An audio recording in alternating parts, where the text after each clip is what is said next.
Hello, everyone. Welcome after the lunch. We are starting the session, and for us, we have next Mateusz, who will talk about PyData, sparse, and Finch. So the floor is yours. Thank you. Yes, let's just wait 2 more minutes for people to come. 1 minute. Or 1 minute.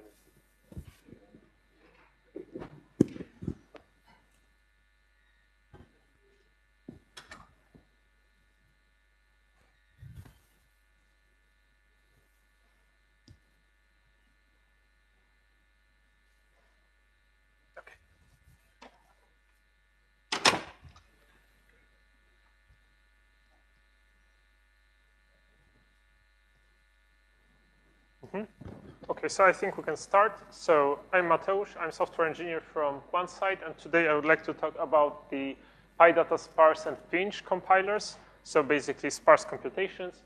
So let's start. A brief intro. So sparse arrays are everywhere. There are quite a few domains that are widely used.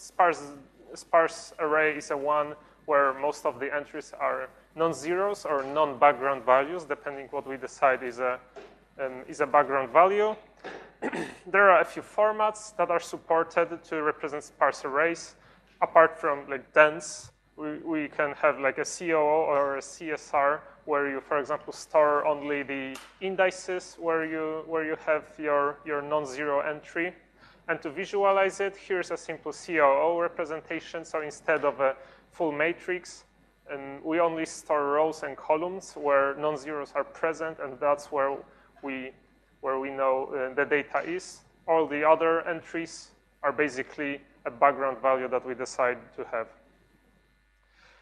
Support for sparse array is pretty fragmented across the ecosystem. There are a few libraries that provide this in a different level. So you have a PyData sparse, which is backed by Numba. You have a SciPy sparse, which is two-dimensional for all formats except for COO. And for example, PyTorch sparse. And each one of these array-producing libraries are used in a library, downstream libraries that basically provide algorithms to operate on sparse computing. So we would like to somehow introduce another tool, so to speak, for sparse computing that is more feature complete and can be picked as a standard, for example, to operate on sparse arrays. So you might be familiar with what other libraries provide. So for example, JAX has an experimental sparse module with its own sparsified decorator. PyTorch has 2sparse and 2sparse CSR to convert to sparse arrays and also supports some operations. And we have, of course, sparse in SciPy for multiple, for a few formats and a few operations. And all of this is each one of these elements is a different API to learn about. And overall, there is a concept of sparse tensor compilers where you not only operate on these matrices, but have more robust or more wide support for example, fusing, or more control over what you would like to do. So for example, you would like more specific physical layouts of your tensors, so not just to be restricted to a few formats, but maybe come up with your own representation for sparse level at the different dimensions. We also want some optimization, so for example, what is the loop order?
output format to be dense because two inputs are dense as well. So the declare is just initializing the buffer to zeros of the output tensor. Now we need to take care of the first loop. So we step one level below. So we move from like the 0 level to the first level, so the first dimension. We check what is the format for each of the tensors, and that's a dense format. If all formats are dense for that level, it's a lookup. So a simple loop, because we know we can access each element randomly, as a without any, iteration scheme or something. So for lowering just a lookup, it's a for loop. We start at the size 0 start to the end, and for each element we know the position we are at. So this is the first loop lowered. Then for the second loop, we step to the second dimension, and it's a dense wrapped in lower triangular mask and against the output format dense. So the mask takes precedence, so the triangular level, and the looplet scheme for lowering that is a sequence lookup for the first part until we reach the diagonal, and upper part is the second lookup. So how do we lower sequence to assembly? We separate it into two loops. So we iterate from start to the diagonal and from diagonal to the end. This all translates into another looplet called leaf. So at leaf, we reach out the end of the tensor structure. So lowering leaves are basically accesses to the buffers, to the buffer that we're going to write to. So here you can see that for each loop, we decide the position we're at for this, including strides, where the position we're at, and we're multiplying two inputs and write it to the output array. So we still have accesses to lower.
As a Python user, I just use some magic. Right. So what happens here? Yeah. User, it seems like magic, right? So you write like finch, add finch compiled. You can tell which scheduler you want to use, and in this part, this whole compilation happens. So yes, like from your perspective, it's similar to how you use JIT compilation in JAX, right? So you just basically JIT compile a function you want to use the JIT compilation capability. Of course, you can't really put everything in that function, like reshapes and so on. Like that should be small enough for for the scheduler to figure out what you actually want to do. Because with too much operations, that there will be too intermediate assignments and so on. So this is I guess it takes some knowledge how to use it right. But overall, like that's the concept. So you just decorate a kernel you want to optimize. And the other question, so you're asking about the GPU support. So that's a separate topic. We have a PhD student trying to figure out how these Numba kernels could use GPU, or maybe once we have MLIR support, we could use GPU backend so that these kernels can also run on GPU. So that's on our radar, and that's really important to also have. But right now we don't have any GPU support. Okay, thanks. Do we have other questions? Still have time.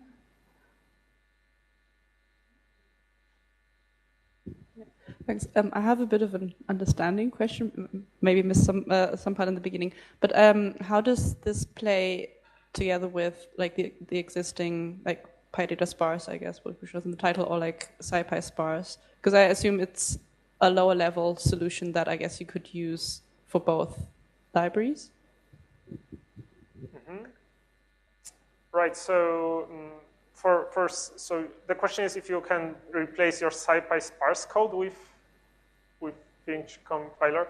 Right. So assuming you have a bunch of operations you perform in SciPy sparse, I can imagine that this exact code could be JIT compiled with Finch, and basically some operations fused, and the scheduler would decide what is the optimal output format that could be used here. So in my opinion, in like feature complete state, you could basically pick Finch tensor instead of SciPy sparse. Because I'm also asking a bit because I work a lot with SciPy sparse matrices, and also like with an overarching data structure that uses it and also has optimized a lot of things towards the data structure, specifically also for like backed reading. So like if you, I guess also with Dask. And I'm just wondering in general how interchangeable these tools would be, or like how you could get like the best of both worlds, or if you're locked in with a specific data structure that supports Finch. So just generally like how interoperable are these different? You mean the structure of input arrays, or? I guess it's compatibility between them. So is it like if you do, is your Finch compiler, does it take in, let's say, a SciPy sparse matrix, or do you have to convert? Right, yes. So as an input for SciPy sparse, we do support it even without any copies. So like with no copies to have CSR that it's within Finch tensor, and it was constructed from SciPy sparse array. So we do support it, and the interop is like important for us. So yes, I can imagine that you could just use Finch tensor directly with your SciPy sparse arrays. Okay, and then I guess for Dask, do you things work together? For Dask, we haven't done any like research. No worries, thanks. It's only these 4 listed here that we considered for some experiments. Do we have any more questions? You guys can always find him during the coffee break, and we have to get up for the next talk. So We will reconvene in like 7 minutes or so. Thank you once again.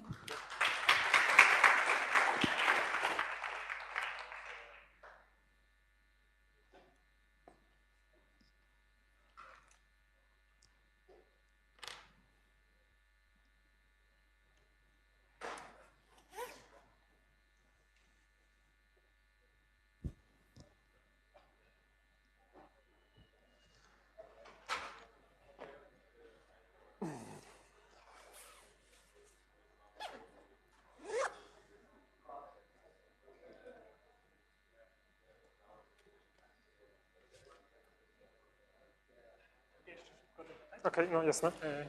Bo padło jakieś pytanie o operacje, które wspieracie i powiedziałeś, że to są redukcje, jakiś element jest Tak, operacje, takie ale to może to jest tylko terminologii, bo widziałem tam wyraźnie et. W sensie mnożenie. Tylko matmul można zareprezentować jako element-wise i redukcja. Okej, właśnie nad tym się zastanawiałem. Tak. To jest... Dokładnie. No takie tylko... Wiadomo, to jest... Trzeba mieć funding na to, bo to dużo pracy. Ale wyobrażam sobie, że tam za... Nie wiem,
Testing.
Welcome back, everyone.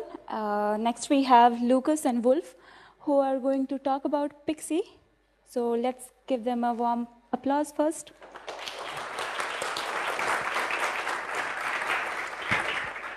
Floor is yours. Okay, hello. Yeah, thank you all for coming. We're going to go through some slides, hopefully have a bit of time for live demo at the end, hopefully a bit of time for questions. Yeah, we'll see how it goes. Quick prelude before the talk. Everyone staying for tutorials tomorrow. There's a tutorial with Mike in the morning if you wake up early enough. So if you like what you see, then you don't have to muddle through the documentation yourself. Go and learn. Okay, quick agenda. I'm going to hand over to Wolf in a second to talk about some Pixie basics. Then I'm going to talk a little bit about specifically how it's being used in the scientific Python world. Then, yeah, a few updates, how you can get involved, hopefully a bit of live demo. Yeah. Thanks, Lucas. Okay, I'll use the old school microphone. Great to see you all here. I'm here to talk a bit about Pixie, and I already see a few Pixie experts in the room. Who here has used Pixie before? Okay, so we don't need to cover all the basics, which is good. Yeah, what is Pixie? It's a cross-platform environment management and build tool for any language, to sum it up. But then what we really try to implement with Pixie is that we want to have one manifest file, the Pixie TOML, that describes your whole project. It should describe your dependencies. We kind of prefer Conda, but you can also define PyPI dependencies in the manifest. You can create one or more environments that are all isolated, just like Conda environments, but they are like more project local. You can define tasks. The tasks you can see at the bottom. That can be something like test, and then you can just do Pixie run test, and it will execute the task in the environment that it's specified in. You don't need to deal with like activation or globally installing anything into your bashrc file and stuff like that. And you get a cross-platform log file that's called the pixie.log file that you can Like, we advise you to check it into your Git repository, but you don't have to do that. And it records the exact dependencies for reproducibility. And it also says it matches in CI and locally, and the log file is one item that helps with that. Perfect reproducibility.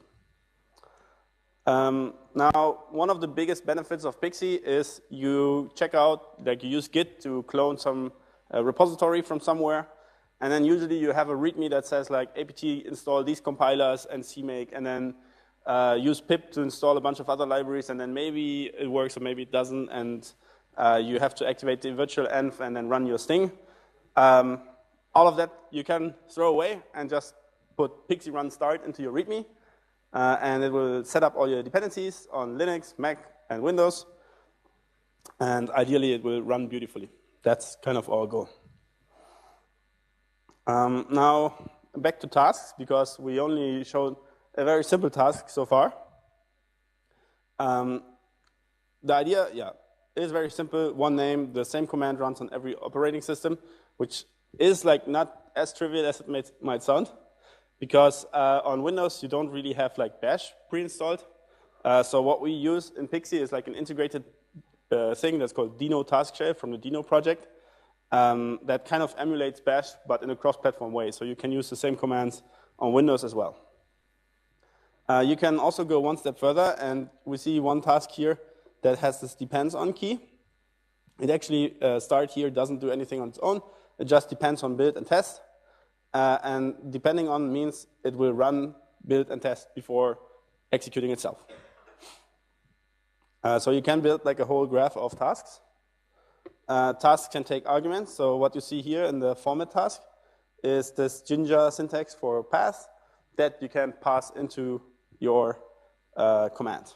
And you can also set some defaults and things like this. There's like a lot of documentation that you can look up.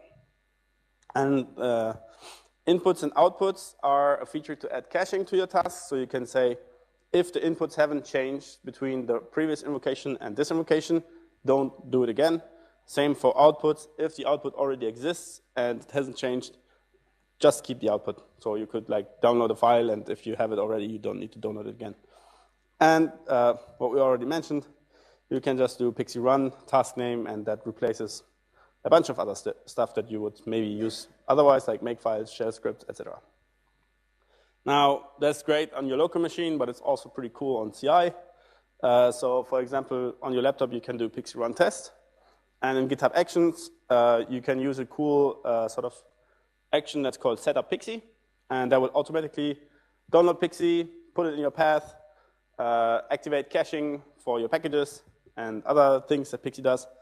And then you can just do pixie run test, and that might replace like a lot of YAML, a lot of other sort of things that you might have done in your CI otherwise. So yeah, lots of people like it a lot. And through the log file, you can reproduce really like the same environment that your CI runs, that you run locally, and often makes debugging easy as well. And then on CI, maybe locally you use Linux, and then on CI you might also want to test on Windows. That's also very simple here. Now I'm handing over to Lucas, who's going to talk about why all of these scientific Python packages like us so much. Yeah, okay. Yeah, I guess I have quite an easy job here to sell Pixie to you, because half of you are like representing projects that are already here. The rest of you, you probably know what Python and NumPy and SciPy are already. But yeah, basically, everyone who's thought about this a lot is using it already. We're going to, show some examples. But yeah, really get in on the crowd. Like the talks we just had, PyData Sparse and Finch TensorLite, both using it. Scrub Talk this morning, Napari, they've got this huge booth over there, also using it. But why? Well, mainly for the kind of things we've said already. It just makes a lot of things simpler and a little bit nicer. But it also solves some quite hard problems. A lot of Python packages, you don't have a lot of non-PyPI dependencies, but especially these projects like SciPy, where you're depending on compilers, you're depending on like BLAST libraries, things like this. Conda makes that a lot easier. and Pixie we build on top of Conda because it makes that a lot easier, and we give this kind of nicer user interface for it. Also, like accessibility. For these big projects like SciPy that are very difficult to work on sometimes, okay, you have experts who've been doing it for 5 years, they know exactly what they're doing, maybe they don't really need this stuff, but it's a very unequal footing for a brand new contributor to come on and just be confronted with like 10 pages of docs and trying to figure out what they need. With this, you can just have like someone who works on SciPy every day doing Pixie run tests, and somebody who's just come for a sprint and they've only just cloned the repository for the first time ever. They're doing the exact same thing. And yeah, I think that really helps make contribution more accessible. Yeah, SciPy without Conda or Pixie, like we mentioned, you get these like horrible docs pages where there's like 10 million tabs. You need to put in a lot of work just to figure out which page you're even supposed to be reading. And yeah, Conda kind of solves a lot of that for you. And yeah, one of the nice problems that Pixie solves for us in SciPy is that we have a lot of environments. Okay, maybe most developers only need 1 or 2 environments. They're not doing too much. But in the modern world of scientific Python, you're maybe wanting to use free-threaded Python. You're wanting to include CUDA depths. In SciPy now, we're wanting to test with PyTorch and QPy, all of these things. If you try and throw it all in one environment, it's just going to break. It's going to go horribly. I found that out the hard way a few years ago before we started using Pixie. But now it's a lot easier because you can just define your environments and switch between them in a single command, and Pixie ensures that there's no conflicts or anything like that. Yeah, so that's really helpful for us. Also, we have some quite advanced tasks that only a few projects are starting to hit, but for example, SciPy and PyArrow, they're wanting to use instrumented builds of CPython, which is where you can, for example, add address sanitization into your build, which will try and find memory bugs. If you're accessing memory addresses you shouldn't be accessing, it'll flag that for you at runtime. To do this effectively, you need your whole stack built with this sanitization. And without Pixie, trying to build CPython and then NumPy and then SciPy on top in some custom way with some custom flags is just impossible to do well, or you have to get very lucky, have a bit of a miracle. But now you can just do that in one line. I have a PR, you can just Pixie run test asan on SciPy and it will do all that for you. Yeah, there's a talk you can click on to find out a bit more. I was talking to some of the CPython guys at EuroPython last week. But yeah, hopefully, once SciPy and PyArrow are doing these things, it'll be easier for a smaller project that doesn't have time to think about all this hard packaging stuff to just copy exactly what we're doing and be able to find vulnerabilities, stuff like that, nice and easily. Okay, so how can you actually start? Well, we have documentation on all of this stuff, but if you've got a brand new project, you can just run Pixie init. If you already have a conda environment.yaml, something like that, then we have import that you can use for that. Also, if you're already a Python package and you have some dependencies specified in your pyproject.toml, you can automatically kind of copy things over from that as well. Yeah.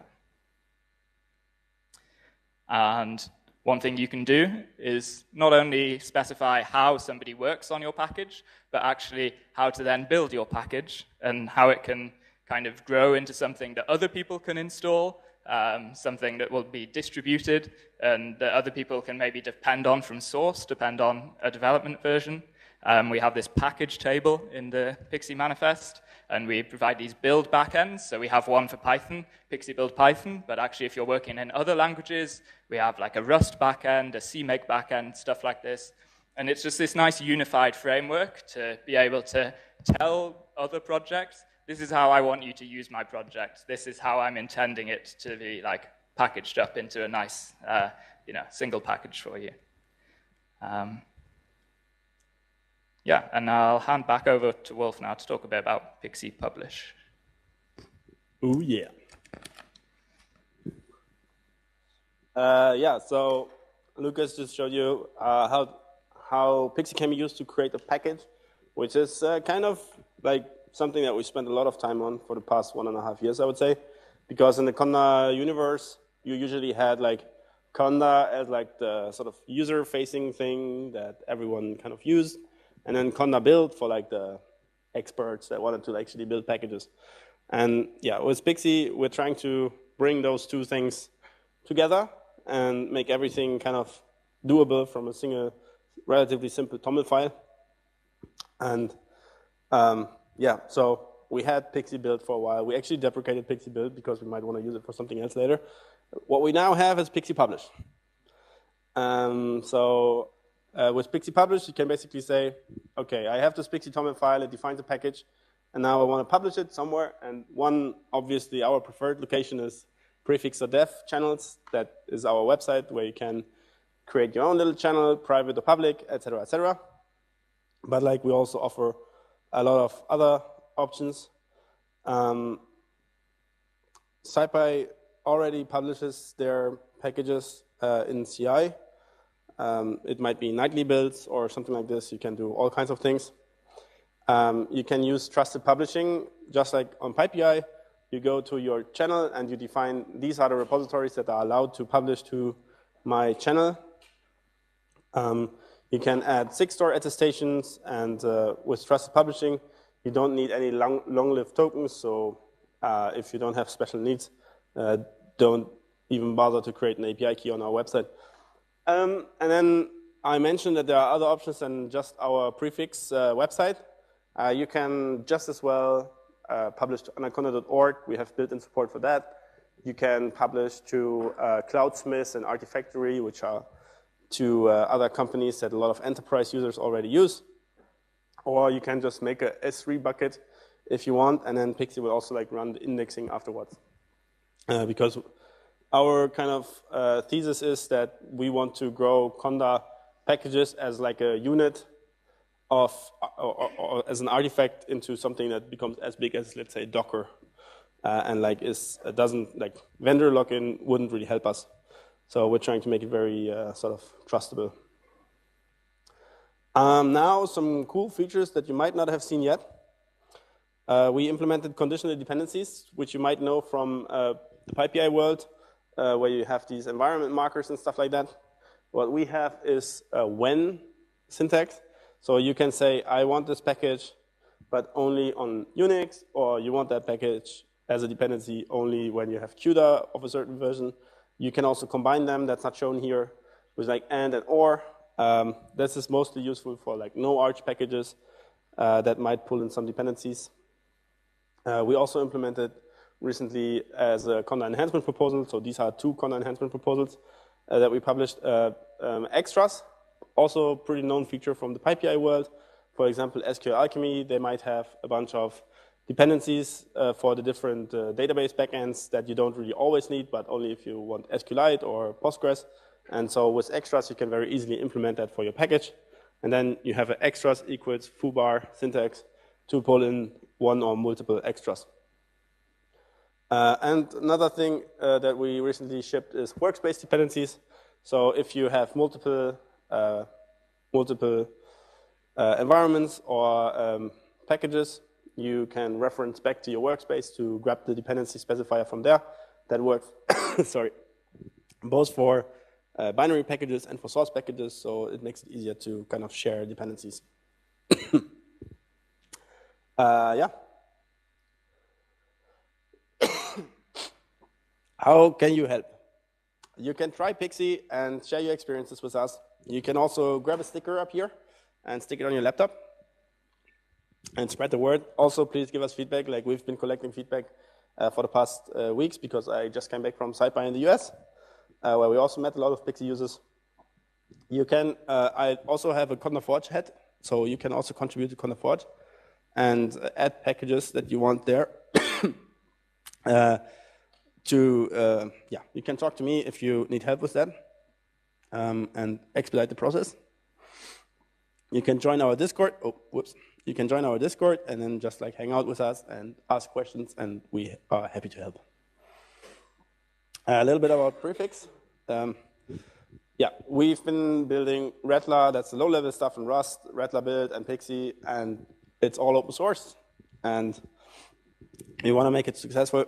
And our server, like I mentioned, it runs like public, private, and on-premise channels for your team. The on-premise part is something new.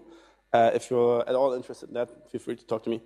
We're also working hard on security. I think a lot of people have seen the issues that have been cropping up in the open source world. And so CVE mapping is one of the things that we are like very, very invested in right now. Yeah, and if you want to like have a workshop or something like this for Pixie, we're also happy to do things like that. And now it's time for Lucas to take over again. I'm not sure how much time we have left, but we're basically just going to look around SciPy's manifest and show some other things. So yeah, if you haven't seen a Pixie TOML before, this is what it looks like.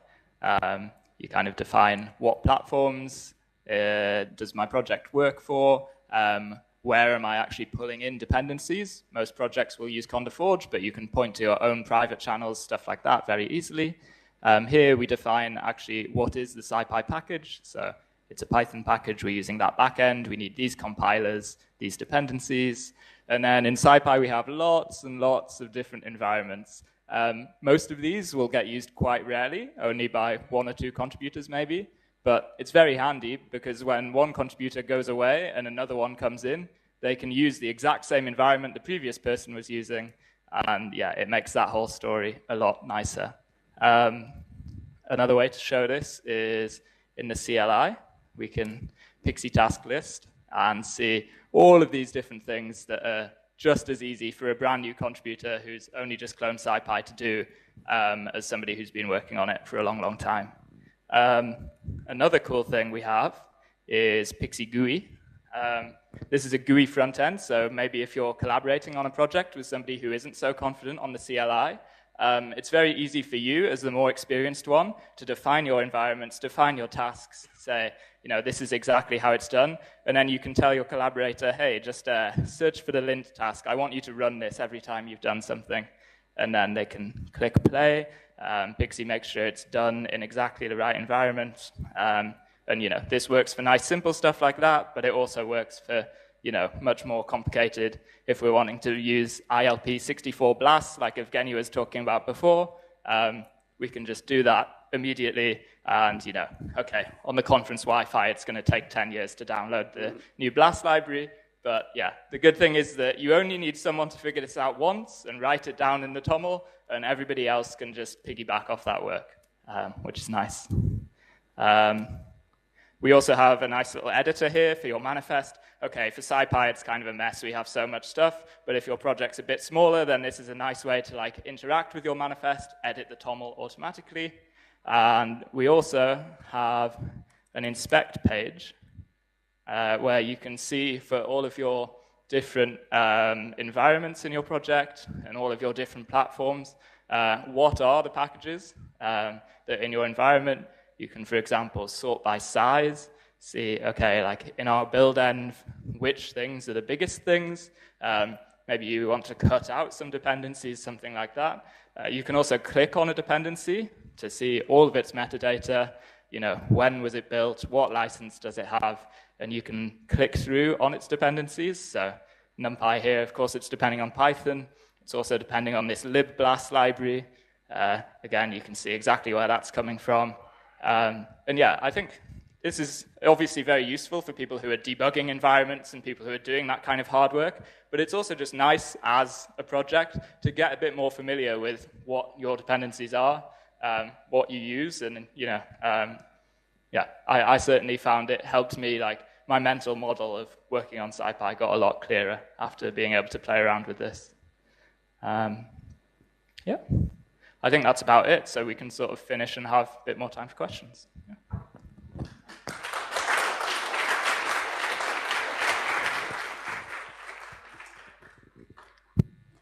Thank you, Lucas, for finishing so early. Now we are open for questions. Any questions? Thank you for the talk.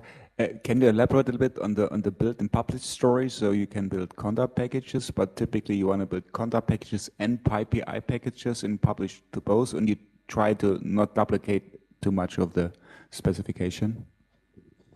Yeah, that is sort of somewhat unsolved problem if you want. Like you can, of course, define the task to publish the PyPI, and then use like pip or UV or whatever to just like do the PyPI stuff. But we don't have like the ability yet to kind of create wheels directly from Pixie. But it's like something that I think we see more and more as a use case coming up, and like it's obviously also a bit tricky because there are differences. But you have this name mapping, because the names of PyPI and Conda are not necessarily exactly the same, if I understand correctly. Yeah, that's true. But then also, like, if you have compiled extensions and stuff like this, you might have to actually like ship shared libraries with the wheel, and you might not have to do that with the Conda package. And I think, like, ideally, we would have like a really nice workflow for that. But yeah, it's not. But so my approach using UV build for the PyPI, it's the correct one now. Yeah, for the moment, yes. But maybe next year. Okay. We still have plenty. Okay.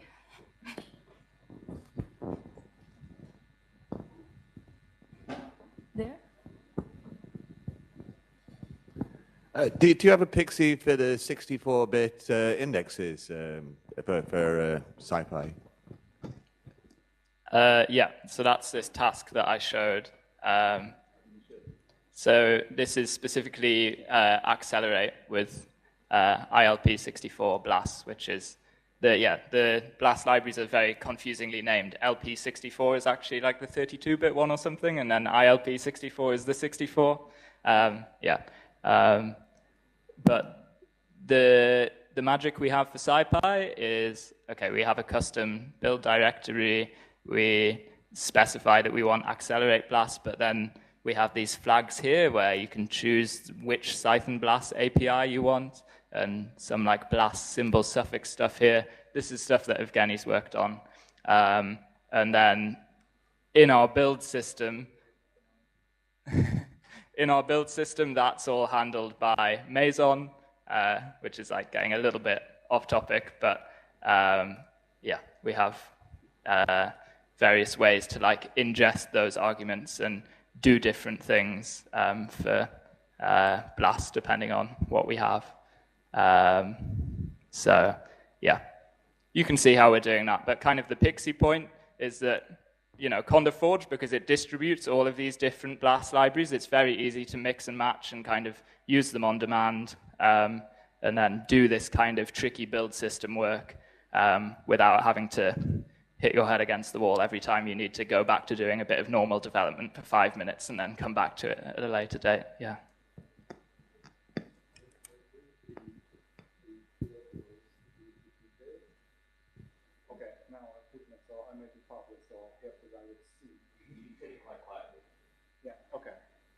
There will be fine. Thank you. Couple weeks.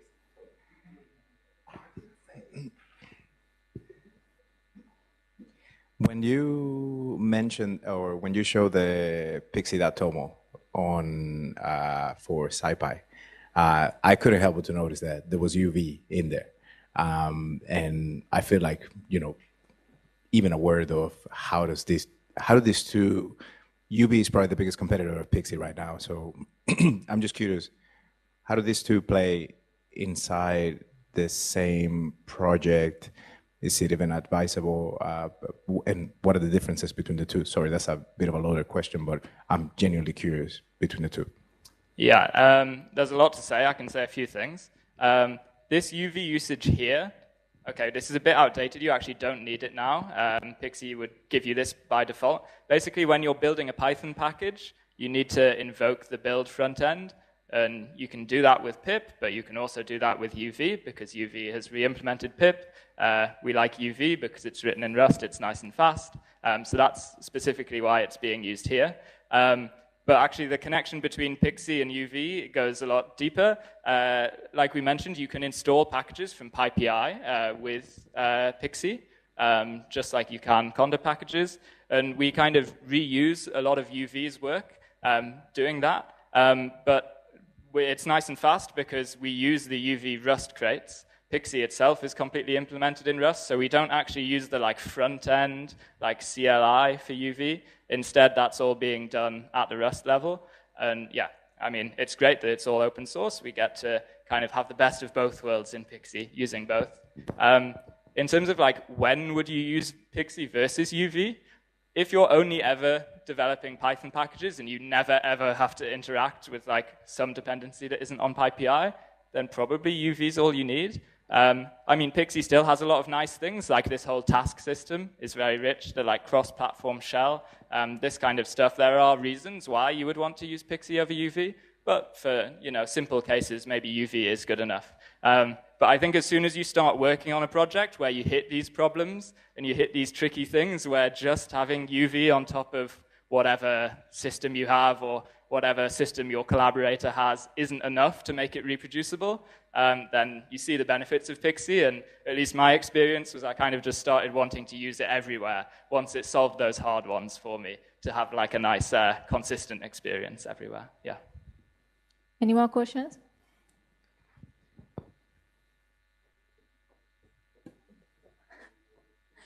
That will be our last question. Thank you. Hi, and thanks for the talk.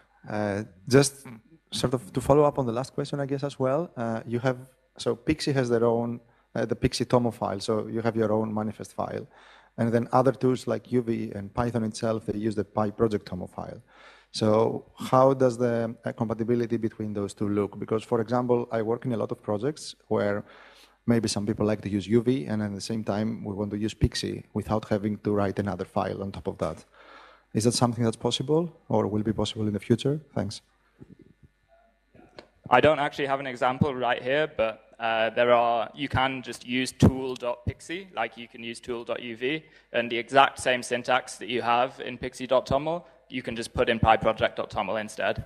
That tends to be nice to do if you have like a nice small project or you're trying to keep like the number of those files as small as possible. For SciPy, because it's like such a big file, it's actually quite nice to separate it out as its own file. But that's just down to like personal preference you can choose there. Yeah, that's all possible.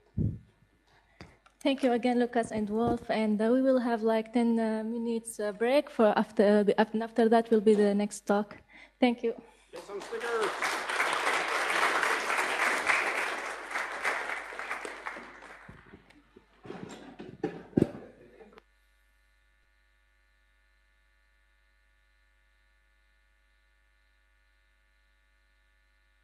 Hey, so we are like 10 stars short of catching up with Conda. So if you haven't started Pixie, please do it. We launched Pixie like 3 years ago at EuroSciPy, and so this would be a great honor to catch up today.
So welcome back, everyone.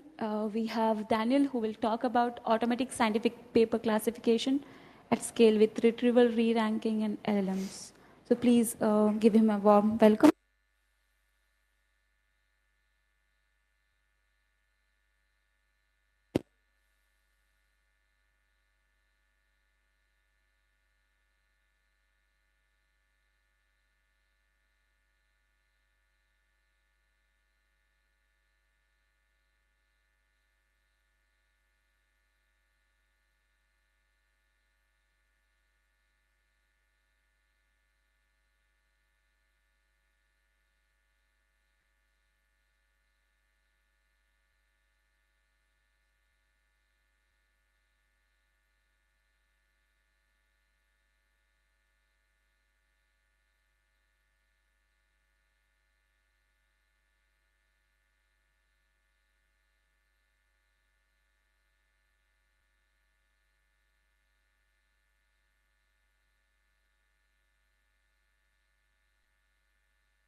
Thank you.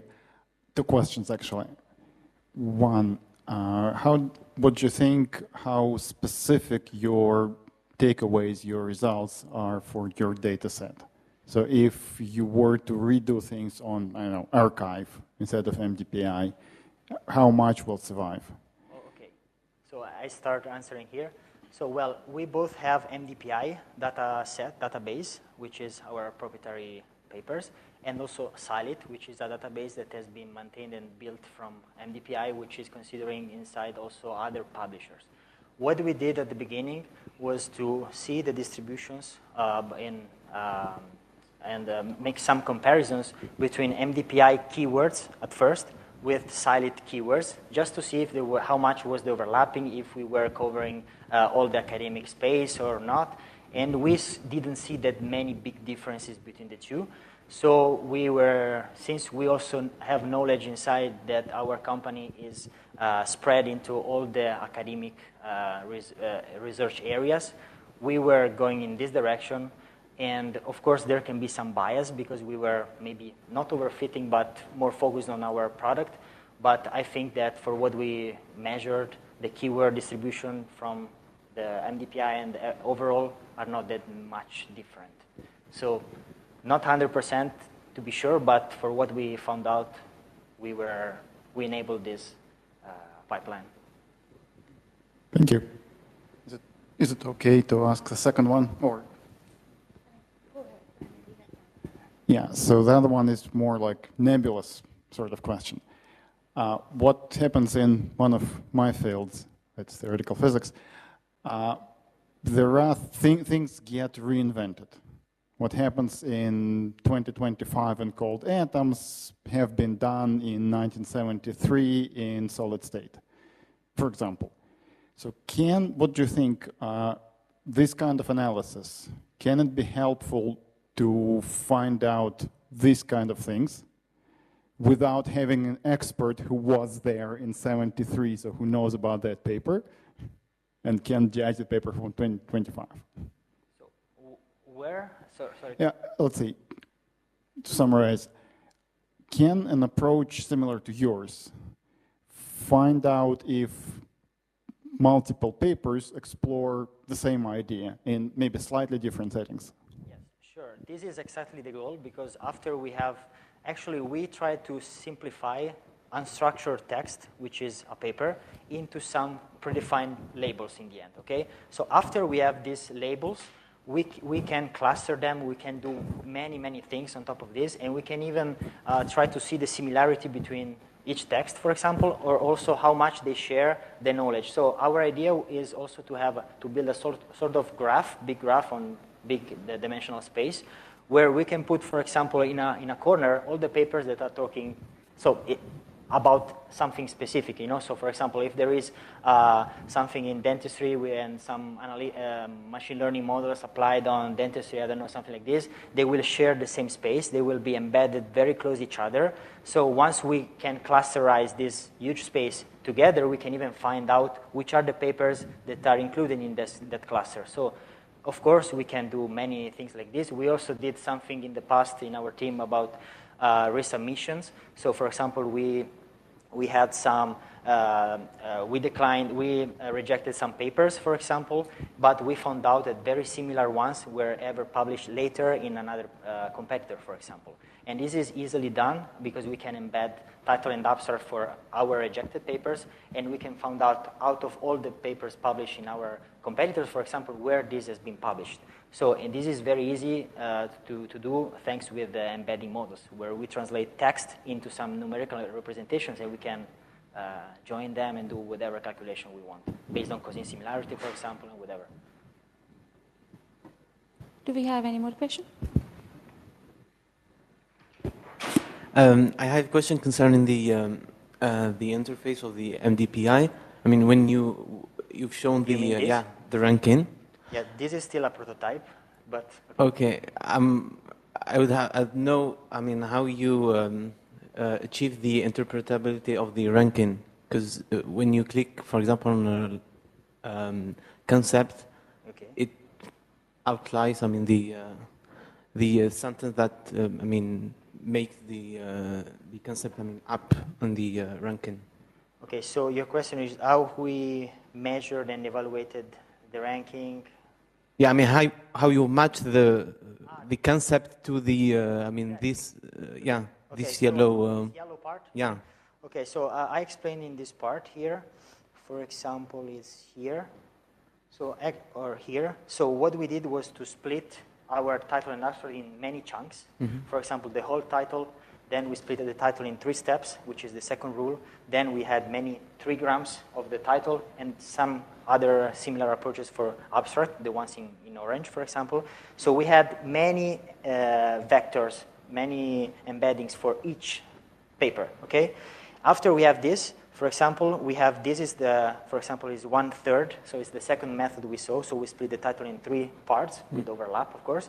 And for example, here, Pythagorean fuzzy set has been found out here. So we embed the first part, for example, this one, this is an embedding, so we translate in numerical representation. When we have this number, we iterate through all the concepts, and when the cosine similarity is very close by, so it means that this, after many checks that I explained before, of course, this has been found out here. It has been found out here, for example, here, or also in this part. This part is bigger because, again, it's coming from one of these long split of the whole abstract. So this is how we built it, and in the end, all of these embeddings for each paper is something that you can see here, for example. So each dot is one concept. And then we were trying to shrink the more and more in order to have the final very list. And the LLM has to set the final set and to rank them, which is the final step. Thank you. Any more questions? Okay, so let's thank the speaker once again. And we have coffee break now, so see you guys after 30 minutes.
I see. I think everyone's still there in coffee break.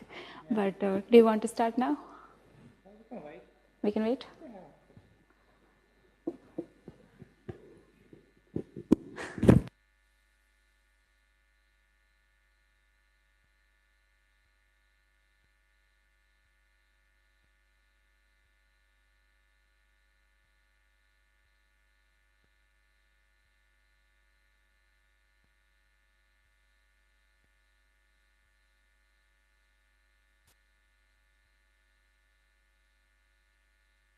Or it's not working.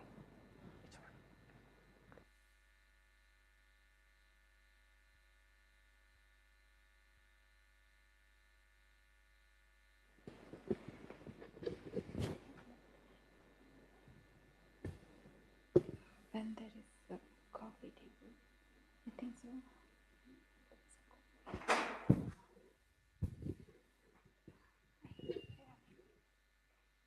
Maybe one more minute.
So welcome back, everyone. After the coffee break, we are still waiting, but I think we can start. We have to be on time.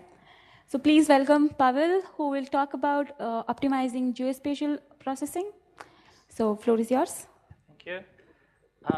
So how is optimization of geospatial processing different from like typical data you are dealing on a daily basis? So for the geospatial data, you can have 2D points or 3D points even. But for other, there is also more complex geometries like polygons or line strings. They can have even thousands of vertices. So when you don't optimize your query, it might be possible that the query itself will take a lot of time, but also it can even not finish at all.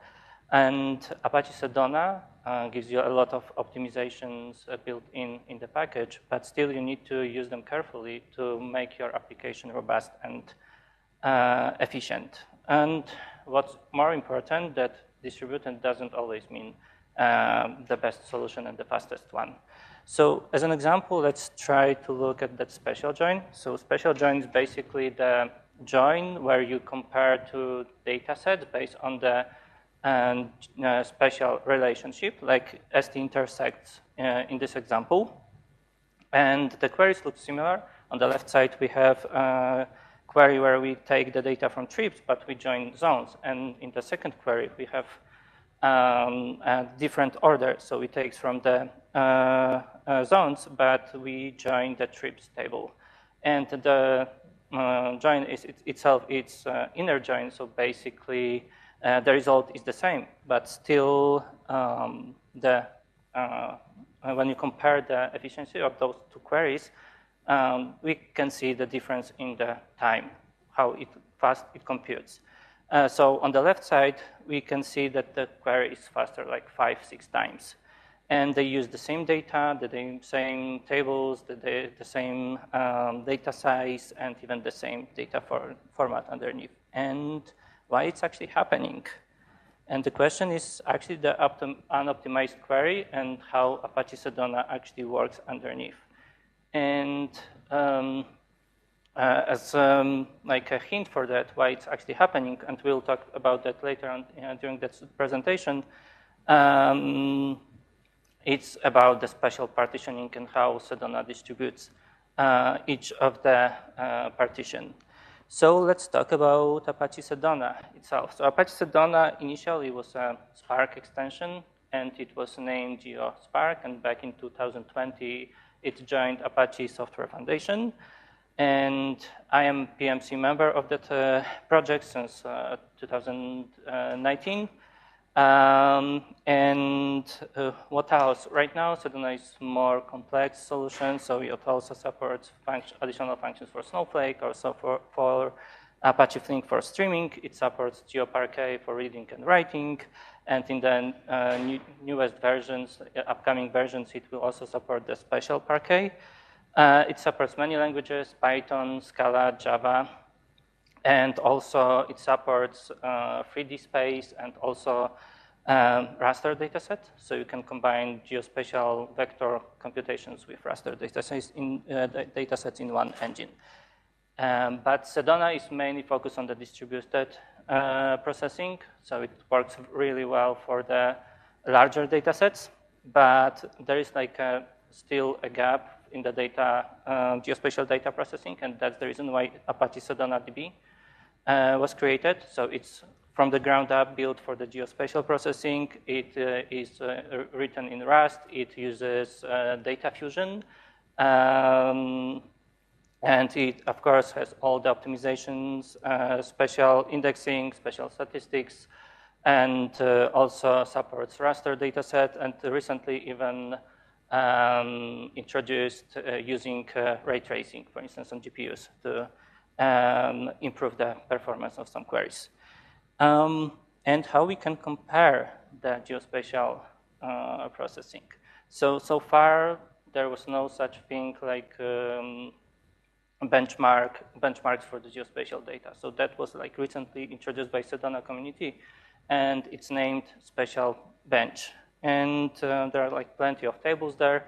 Some are geospatial ones, some are like dictionary ones.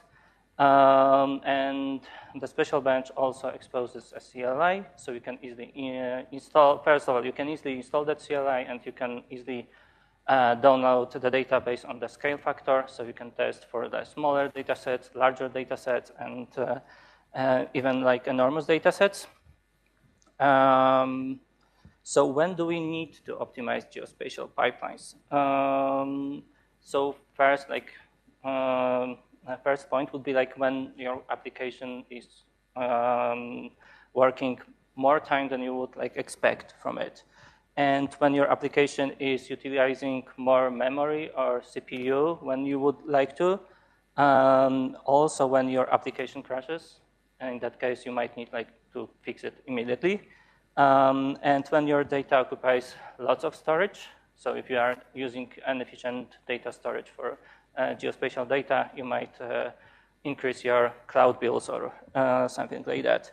And sometimes if you're using wrong data format or like wrong query optimizations, you might spend a lot of time to load the data itself and of course compute it. And for the performance, like what can kill your performance of your application? So one, and like probably one of the most important, is comparing too much data. So sometimes like good techniques of indexing and also filtering can help your application be way faster. And also when you loading too much data to your application, sometimes you can skip your data and the phase of loading the files. And that's, for instance, how GeoParquet improved the processing of a big amount of geospatial data.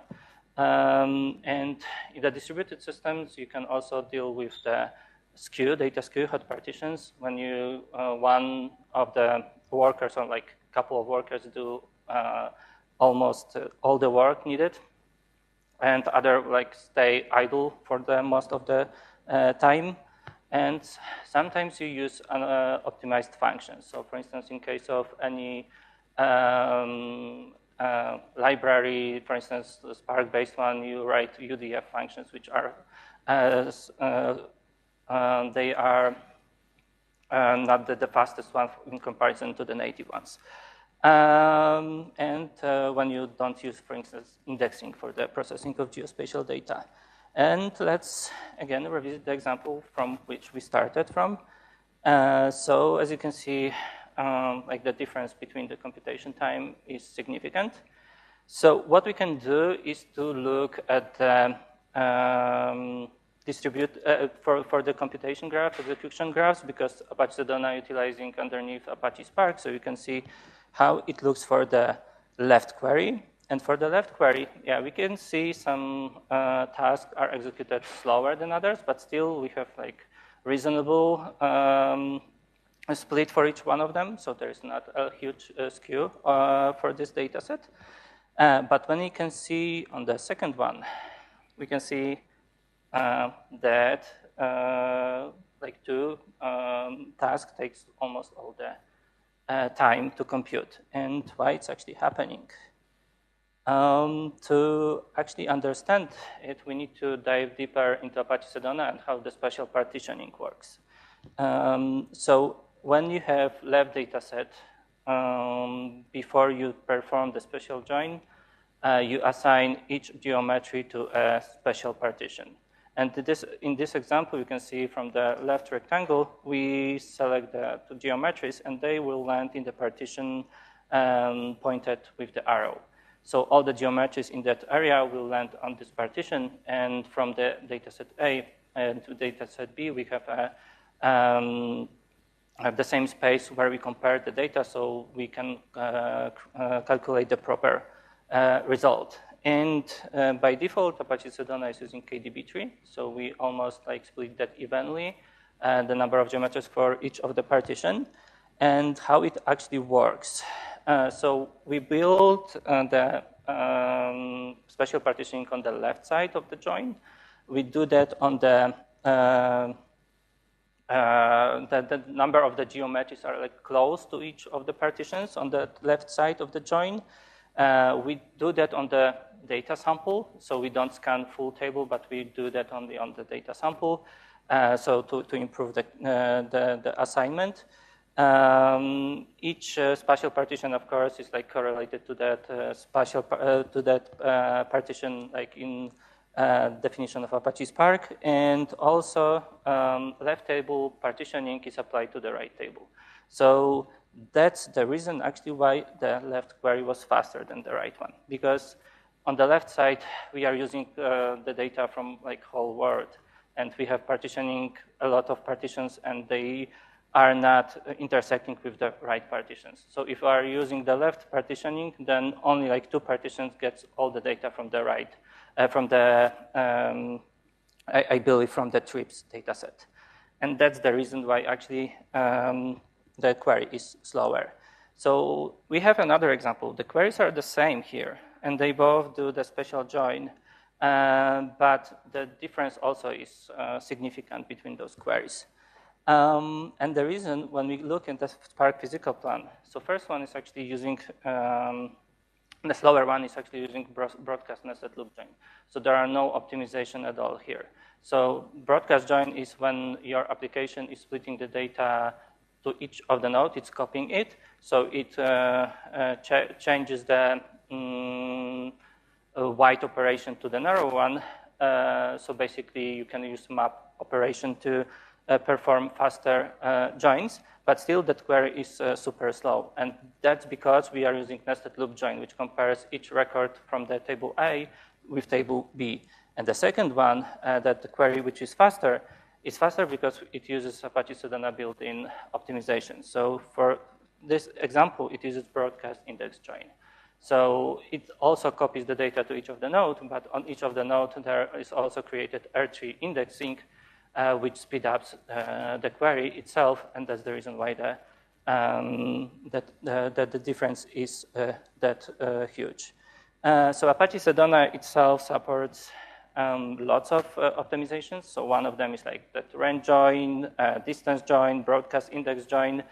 It also supports the distributed KNN search, and also for the raster joins, if you would like to, for instance, join the satellite images. And also it has special predicate pushdowns. So we can actually see that in action in the next example. So we have one query, but it can finish like almost immediately. But in other case, when we don't do proper optimization, it might take 8 times more. And why it's actually happening? We are using the same, of course, data for that query. It's around 180 millions of records we are loading. And why it's actually happening? Because on one of the query usage, we are using GeoParquet. So we use that KDBG spatial partitioning for the data set and store each of the partition to the file. And GeoParquet works this way that it stores the information about the metadata inside the file itself. And as you can see, each GeoParquet will have additional metadata about that. And that's the structure how Apache Parquet looks like, the structure. But GeoParquet itself works only on the file level. But recently, there were introduced the special types to the Apache Parquet format. And because of that, we can filter the data on the row group level, which is like a lower level of the file inside the Parquet data format.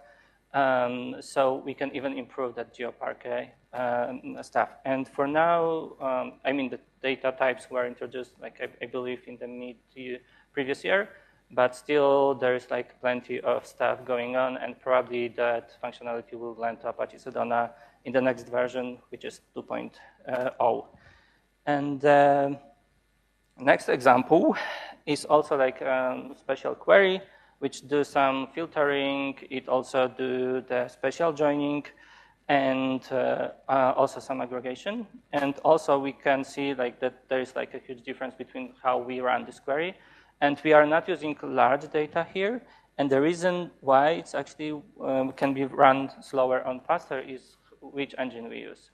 So Apache Sedona DB is built for the smaller types, smaller data sets, so which you can run on one node instead of parallelizing that in the distributed cluster. So when your query is, when your data is not that huge and you are working locally, then it might be better to consider using Apache Sedona DB, which is also exposing Python API, also R, I believe, and Rust. So you can easily, and it's super interoperable with other data processing engines like DuckDB and Polars because of great interoperability of Apache Arrow. And the last example is about the how you convert your data. So if you are using Apache Sedona and you are using, of course, other additional libraries and you want to convert your data from Apache Sedona, special data frame, to other libraries, it's better to use, as you can see on the left side, using the function to use arrow underneath, instead of trying to use costly transformation between the JVM and Python. And that was it. So if you would like to learn more about Apache Sedona and Sedona DB, in the previous year I written a book about Apache Sedona, and you can find a lot of examples on the official site. You can, of course, download that book also for free. It's published by, by Were Robots. And you can, of course, look on the Apache Sedona project documentation, and you can find me also on GitHub.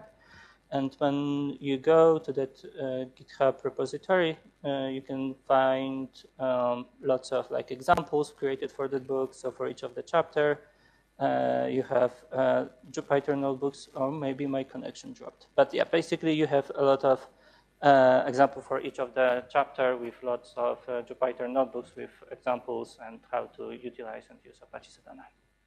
Thank you. Thank you, Pavel, for that. Do we have any questions?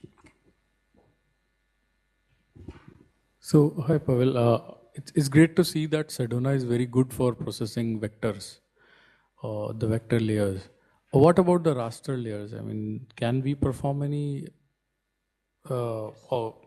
retrieval operations of those rasters if they are, suppose, or try to cut the vectors, cut the rasters using vectors. How good is Sedona for that? You can do that in Apache Sedona, and I believe in Sedona DB as well. You can do like zonal statistics, map algebra, or like raster clipping using Apache Sedona. And I believe there was like plenty of issues before with loading large files, but I think it was fixed like in the recent version of Apache Sedona, so you can definitely do that.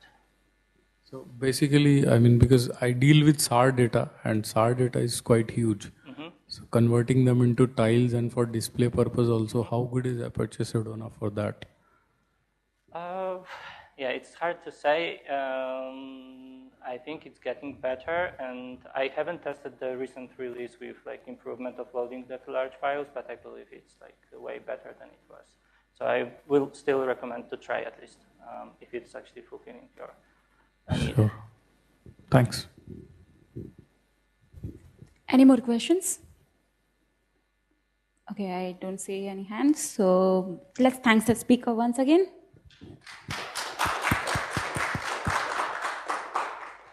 We will meet after 10 minutes. There is a reminder that will be lightning talk. If anyone wants to sign up for that, just drop a message in the Discord. Yeah.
Is it also plugged in?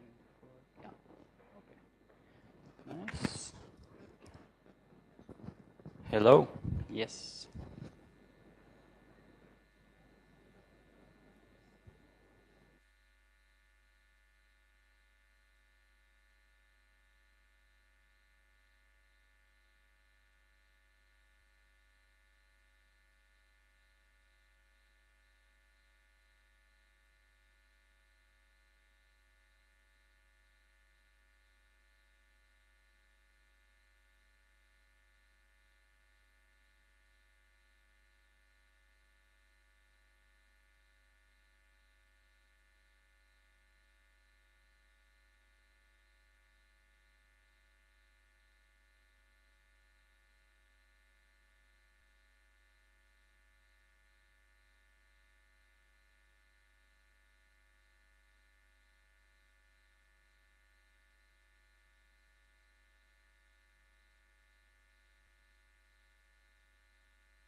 welcome back, everyone.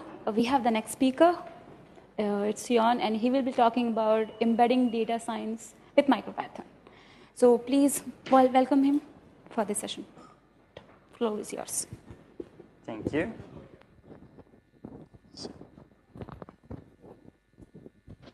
Okay, hope you can hear me okay. If not, just raise your hand. Yes, so I'll be giving this talk about MicroPython and IoT sensors. There will also be a tutorial tomorrow, so if you would like more hands-on things, please join us for that. I have brought some hardware with me that we will play with tomorrow. So I work for a company called Sound Sensing.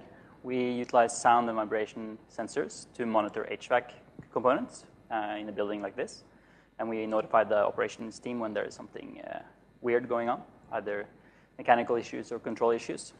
And we use Python throughout our entire stack, backend, of course, and machine learning even more, obviously, but also we use MicroPython a bit for prototyping new sensors. So the goal of this talk is that you, as a scientist or someone working in scientific applications, or an engineer or related to supporting scientific endeavors, can become familiar with how to create custom sensor systems using microcontrollers and MicroPython specifically. And also including more advanced things like on-device data processing. Like DSP or machine learning with the EMLearn library. So to make it concrete, we'll have two projects in mind.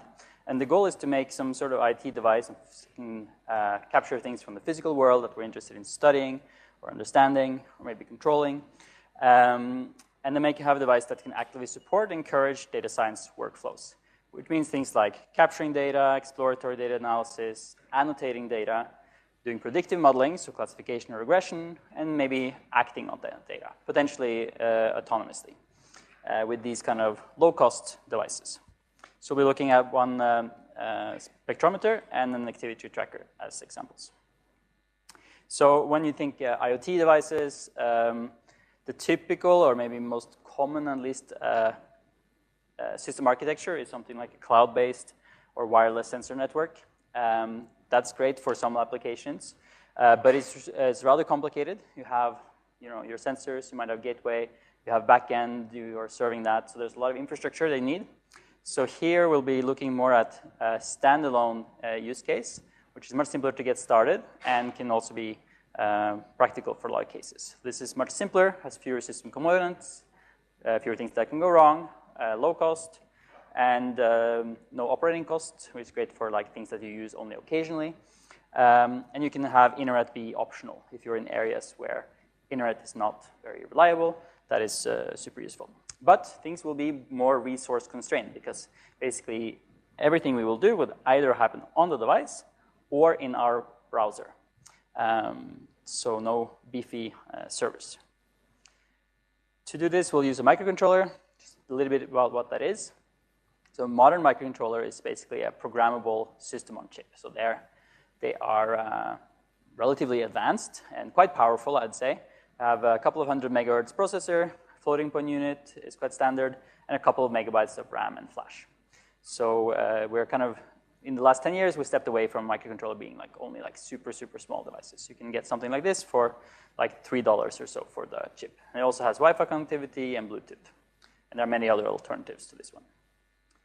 So to program this, maybe the most typical tool chains would be something like C++ or C or something like that. But we can now program these things in MicroPython. And MicroPython is an independent implementation of Python, specialized for these kind of devices. Supports a lot of different families, and it's now a pretty mature solution that you can use also for industrial applications, etc. It's over 10 years now. So there's a bit more general talk that I gave about MicroPython, linked there. Here we'll focus on the kind of data science type applications. And MicroPython is quite compatible with Python as a language. However, you will not have these standard libraries that you're familiar with for data science because one, the C API is not compatible between these two different Python implementations, but two, these libraries will not work generally with less like a megabyte of RAM. Most of these take like 100 megabytes or 50 or something like megabytes of RAM when you just import them before you start doing something useful. So there are alternative implementations of many of these libraries. There is ULab, which is very close to original NumPy. OpenMV is something like OpenCV. And I'm the maintainer of emlearn MicroPython, which is something close to a scikit-learn for MicroPython. Also can import some TensorFlow models. A little bit about this library. It supports the typical use is that you do two phases. You often train your models on your PC, and then you deploy onto the device.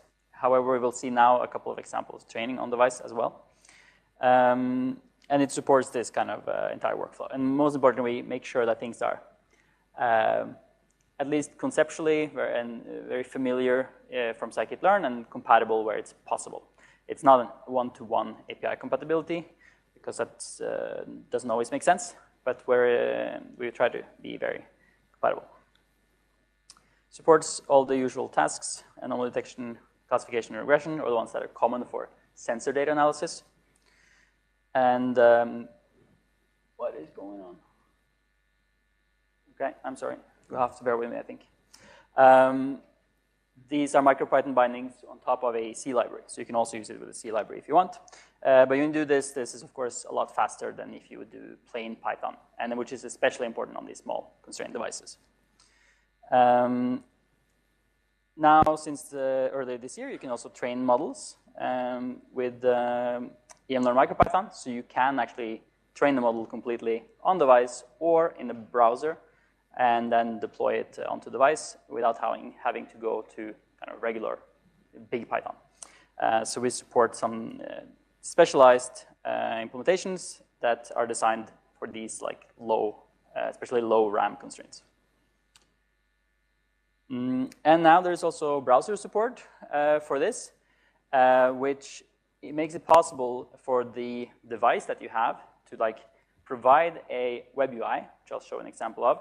But then that web UI can also actually provide you with something like similar to a Jupyter lab type experience, or just like have specialized tools for training a model. And then you can push that back to the device. And this allows you, even if you have a standalone IO sensor device, you can utilize at least the compute of that the user has available in the browser, which is like a powerful PC. So this allows you to do a lot more. And this is and it's just like 700 kilobytes, which means that it can actually be served directly from the device. You don't need to like fetch this from the internet.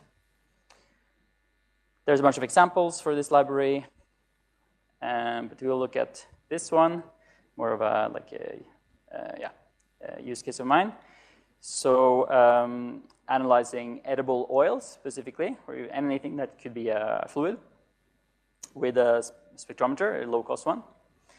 So yeah, there's many kinds of spectroscopy. One is absorption. You look at how much of the light is coming through, or actually more interesting, what is being blocked. There is reflectance, where you shine a light on it and you look at what comes back. That's kind of closest to what your eyes are doing if you're looking at a sample.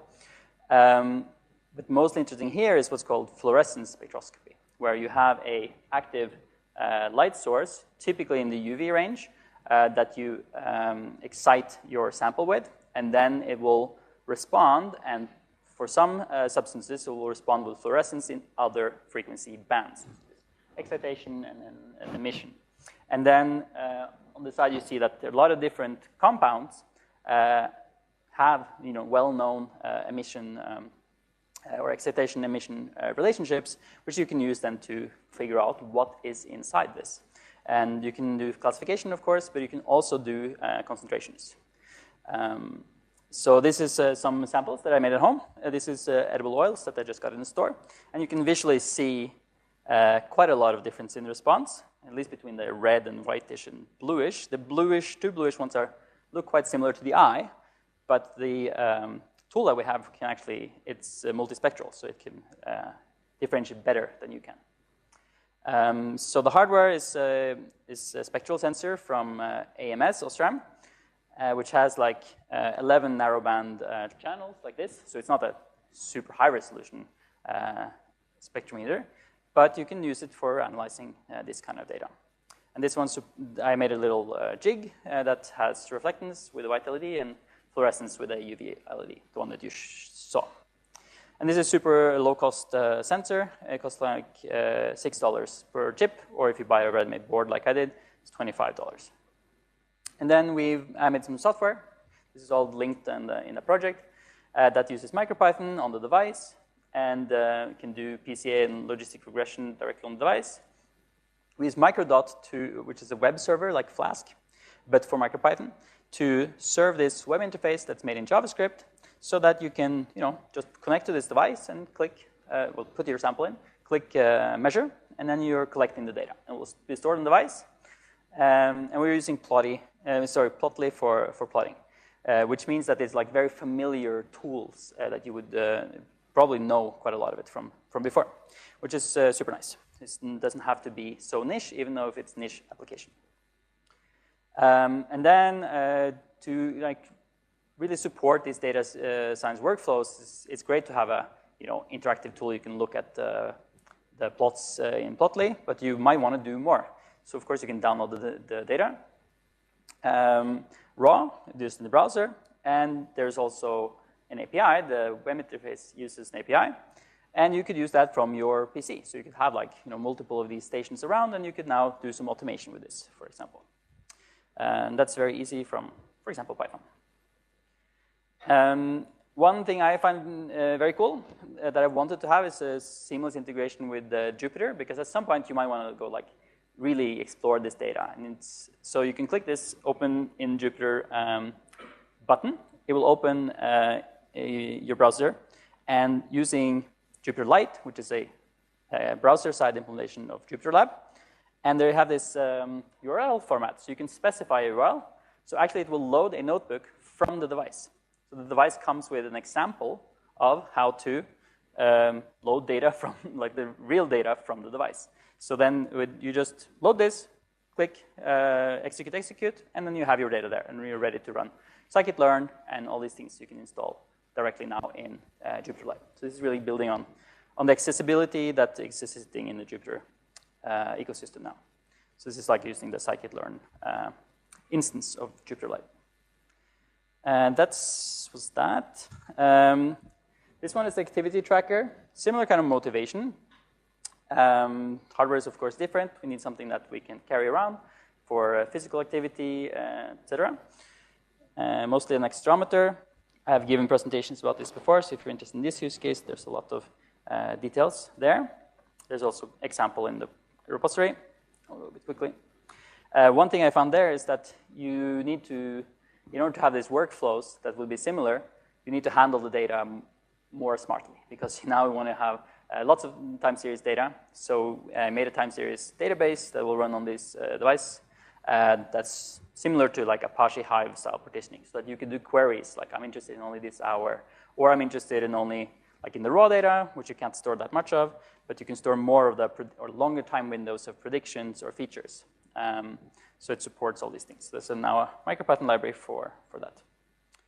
And I need to do a bunch of performance testing, but I managed to get it such that you can read around 100,000 data points per 1 second, because you want that interactive experience, not wait, which is quite okay, because then you can load 1 hour of 1 hour, 1 year of 1 hour resolution data in 1 second. So that's good.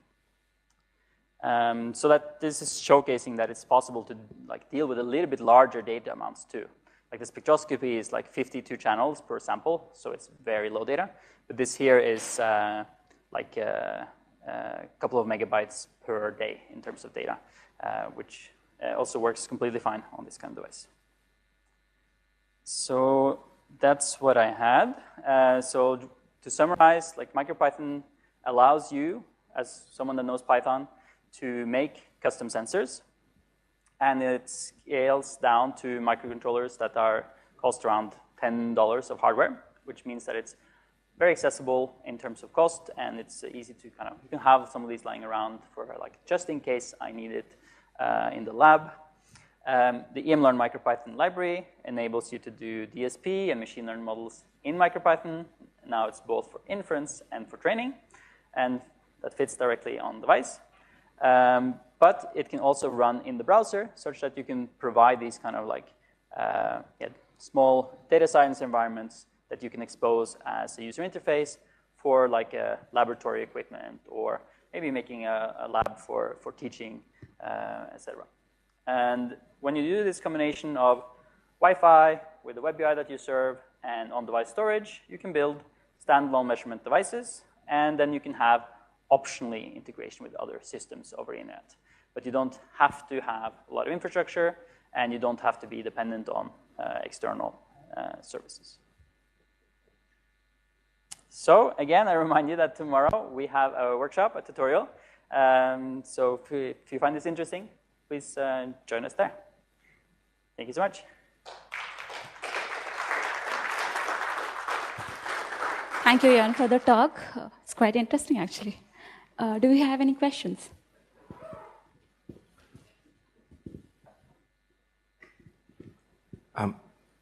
Thank you for the talk. Would you mind explaining a little bit about the difference between MicroPython and CPython? So the TensorFlow, OpenVINO, all of these libraries, they depend a lot with systems level libraries. So that's it makes sense that you wouldn't be able to use it with something that looks like Python and runs like Python, but doesn't necessarily behave the same way. So I guess what I'm trying to get at is MicroPython just the syntax of Python, but a different runtime than CPython itself, or is it the same? But it's not the same runtime. It's not the same code, but there's a very high degree of compatibility when it comes to the language. And some of the most newest features in like 3.13 or 3.14 probably not be implemented. But a lot of things, like if you have some existing scripts for dealing that doesn't use like these big libraries, it's just plain Python using standard library, for example, it will be a very high degree of compatibility. And it will not be like you will feel like, oh, this is so weird. Why is this? This is not Python. You will not have that feeling, but you might sometimes miss a particular library. So and sorry, I'm going to take another question here. Is MicroPython compile towards the device that you're going to run it in, like ESP or? It will give you a REPL. So it's like regular Python from a user experience side. So you have a REPL when you connect to your device, and it executes bytecode, or it can execute a Python file as well. So and then there are some tools on your computer called MP Remote, which we'll go through in the workshop tomorrow. That just allows you to like have a file on my PC, say MP Remote run, and it will actually copy the file over, execute it, and also bring back the output. So it feels like it ran on your PC, but actually it did run completely there. Cool, thank you. Okay. Hi, you said something about arrays, but it was a bit fast. So does it have n-dimensional arrays and, for instance, memory views? Memory views, yes, and has the array module from the standard library, which most people here hardly know exists because everyone just uses NumPy. The standard library array module is one-dimensional, which means that you do the C-style multi-dimensional arrays. So you just keep track of, okay, how many columns do I have? And then you look up like the row stride, which is how NumPy works internally too. But there's a little bit more manual in that sense. But there is this ULab thing if you want n-dimensional arrays like NumPy. It is that they basically implement the NumPy API one-to-one as much as they can. They're very compatible. So which works great in a lot of cases, but the NumPy API encourages behavior which uses a lot of memory, like a lot of copying, which can easily blow up your things. And that's why I focused on a little bit different API, which is more streaming oriented, chunk-wise, etc.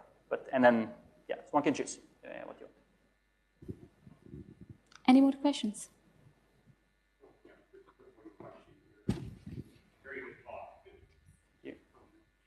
The Python IDE, or when you talk to the ESP32 through the USB port, how do you do that? How do you actually talk from the, I guess it's probably Jupyter Lite to the ESP32? Yeah, so I showed actually several different things, so it's can be confusing. But typical in terms of developing with MicroPython is that you will have your laptop connected over USB, and then use something like MP Remote. That's like an official tool, and that MP Remote, yeah, like a remote control, and that gives you command line to execute things on device. And then people have built on top IDE integrations. So there is a VS Code integration, I think PyCharm, etc. So then you can just get a play button there, and it does things under the hood. There is no active Jupyter kernel so that you can have Jupyter Lab actually execute MicroPython. There was some experiment, maybe like 5 years ago, but it's not functioning as far as I know. Any more questions? If not, let's thank. Okay, we have more. We have time. Thank you. Earlier you mentioned that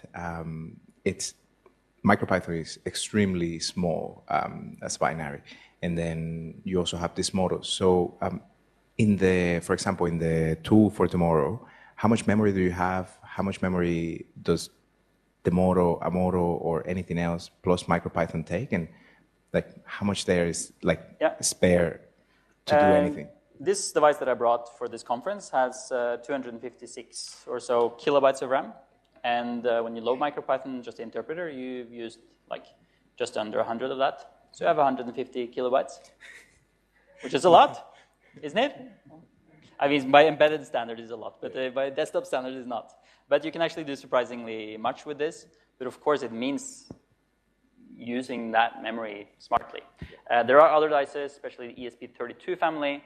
They will, like almost the most affordable devices will have like 4, 8, or 16 megabytes of RAM. So if you're doing more data, like intense applications, I would recommend just going for that. There's no reason to make your life unnecessarily complicated. It costs around the same. This one has a couple of nice accessibility features. Thank you. Okay. Any more questions? Okay. So you can grab me later, or I hope to see you tomorrow. Okay, so let's thank the speaker once again.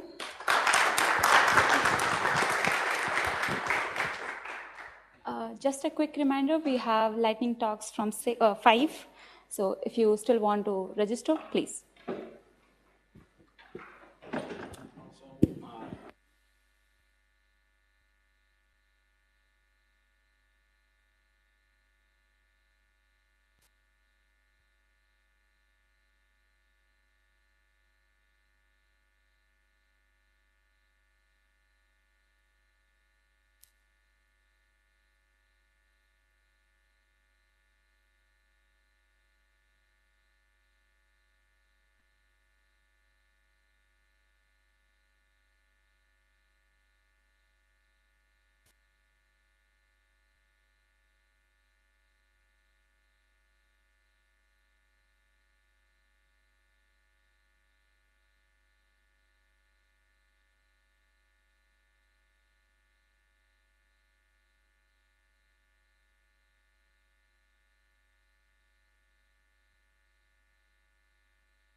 Okay, hi everyone.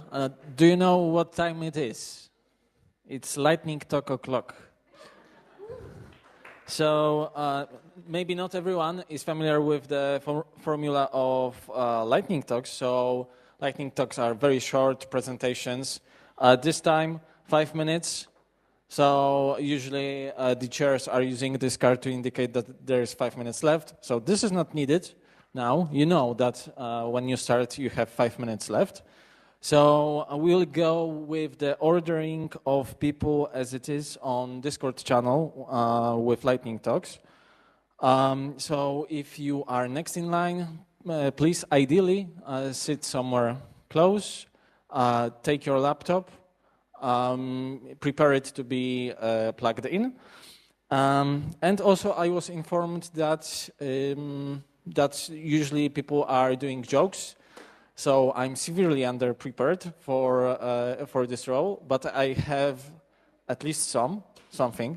So at EuroPython, I heard that Python is the heaviest of the programming languages. Do you know why? Because it's a ton, Python. Yeah. Okay. So round of applause. Do we have the signal? It's okay. Okay. Just you are going. Do I get the mic? Yes. Thank you. Hello, everyone. This is a piece of advice I would have wanted when I start my PhD. You know, you may think you're doing a PhD in astrophysics, or insert your subject here. But really what you're doing is a PhD in problem solving, which occasionally has some applications to astrophysics, right? So sure, I learned some astro and particle physics in my PhD. I also had to figure out a bunch of different statistical methods. I had to figure out, wait, why is this SciPy.integrate function call giving me 0? Oh, it turns out because my function is not well behaved, so I have to fiddle around with the internals. I learned about AstroPy coordinates in similar ways. I learned about submitting jobs to a local HPC cluster. I learned just enough Git and Vim and Bash to get stuff done.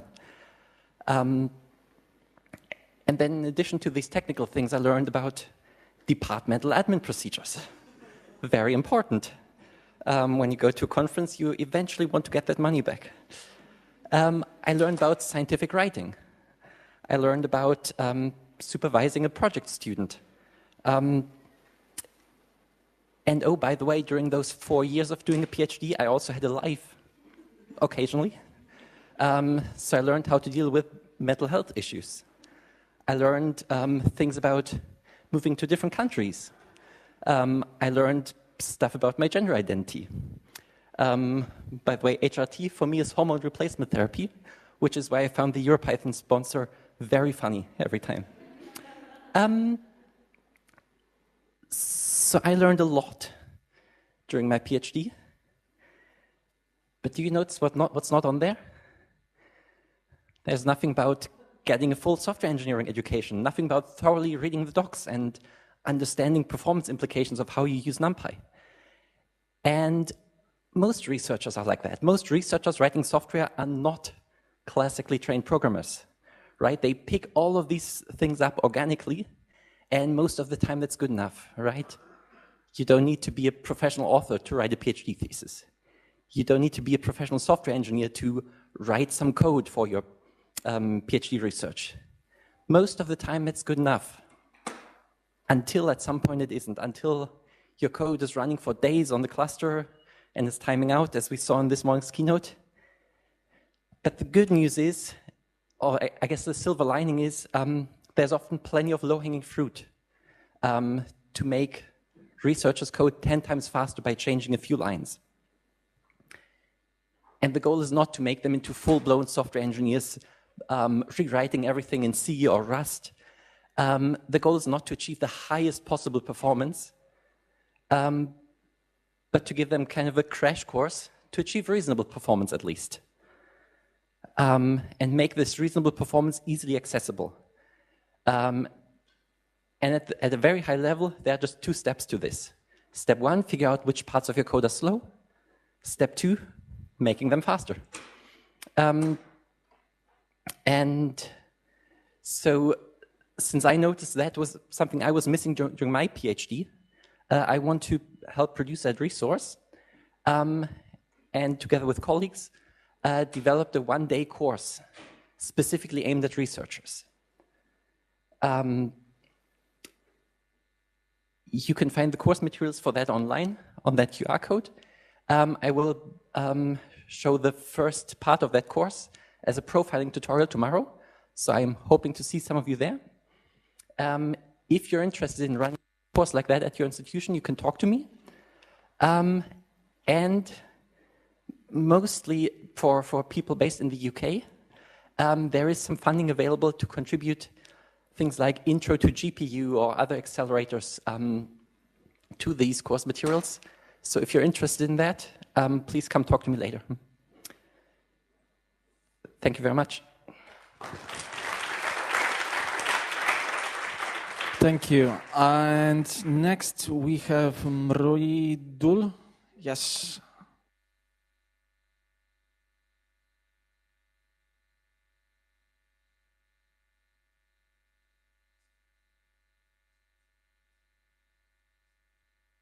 So why did data scientists go to jail? Because they were importing pandas. Okay, thank you.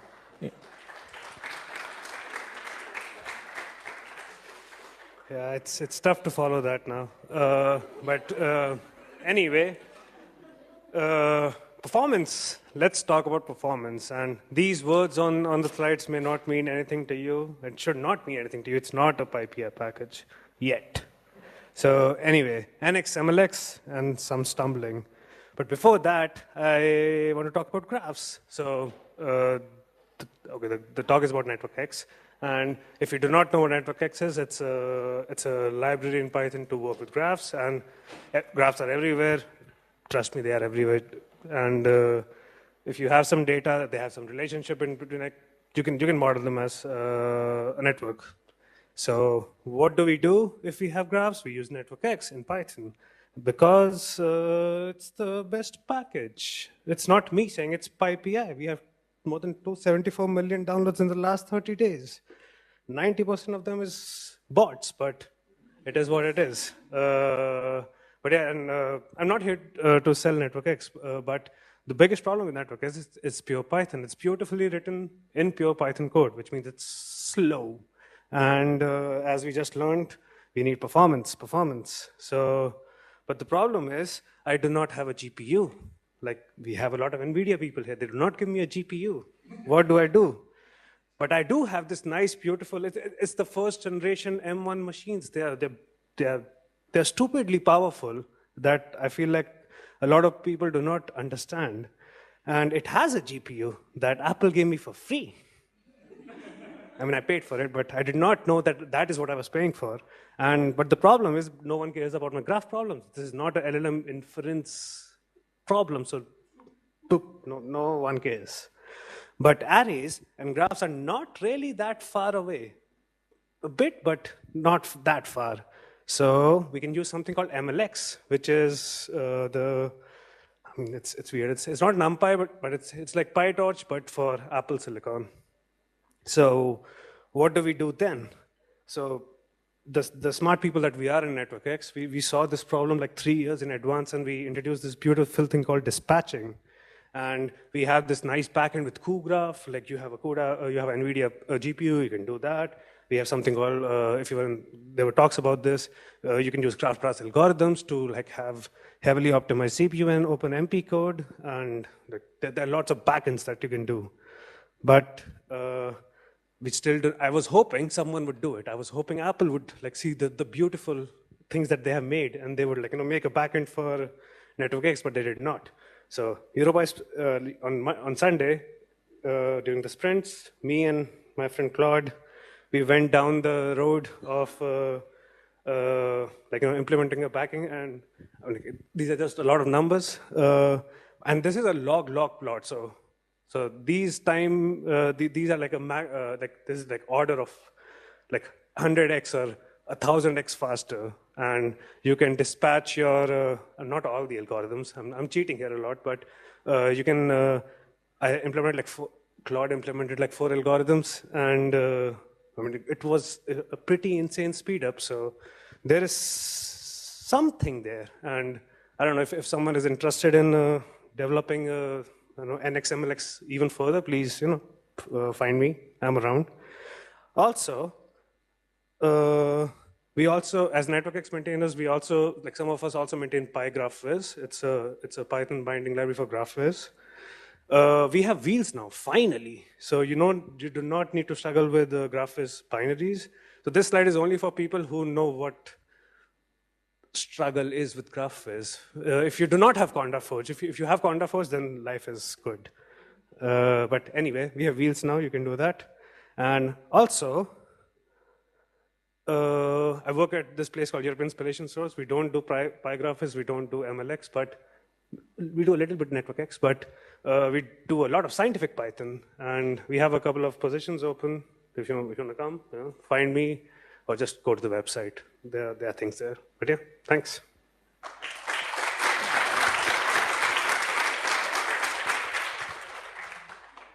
Thank you. And next we have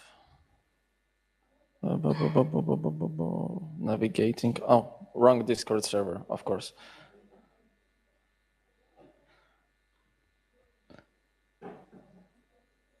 Okay, we have Agria. Yeah.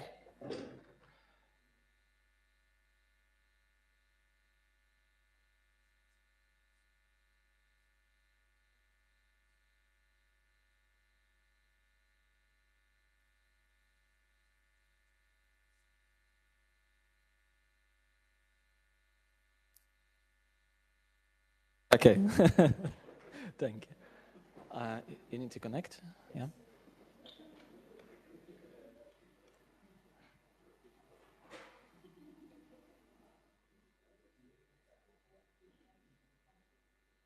Also, EuroPython next year will be here in Krakow, and you are all will be welcome when you come here, obviously, next year. Okay, it's up to you, Agria. Thanks. Hi all. So I am going to present this topic about finding joy, especially Joy Division in SciPy.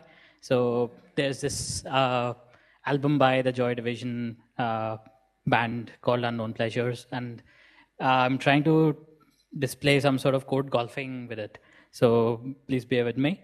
So a show of hands, who's a fan of this album? Quite a few of us. So there's some history about this album. So it started back in 1967 by this scientist, Jocelyn Bell Bonnell. She noticed a pulse that repeated every 1.337 seconds, and this was revealed to be the first known pulsar in the world. It's now known as PSR B1919 plus 21. And it was briefly nicknamed LGM1 for Little Green Men, which I'll get to. Harold Kraft at the Arecibo Observatory in Puerto Rico stacked 80 pulses of this pulsar in his PhD thesis to study their shape.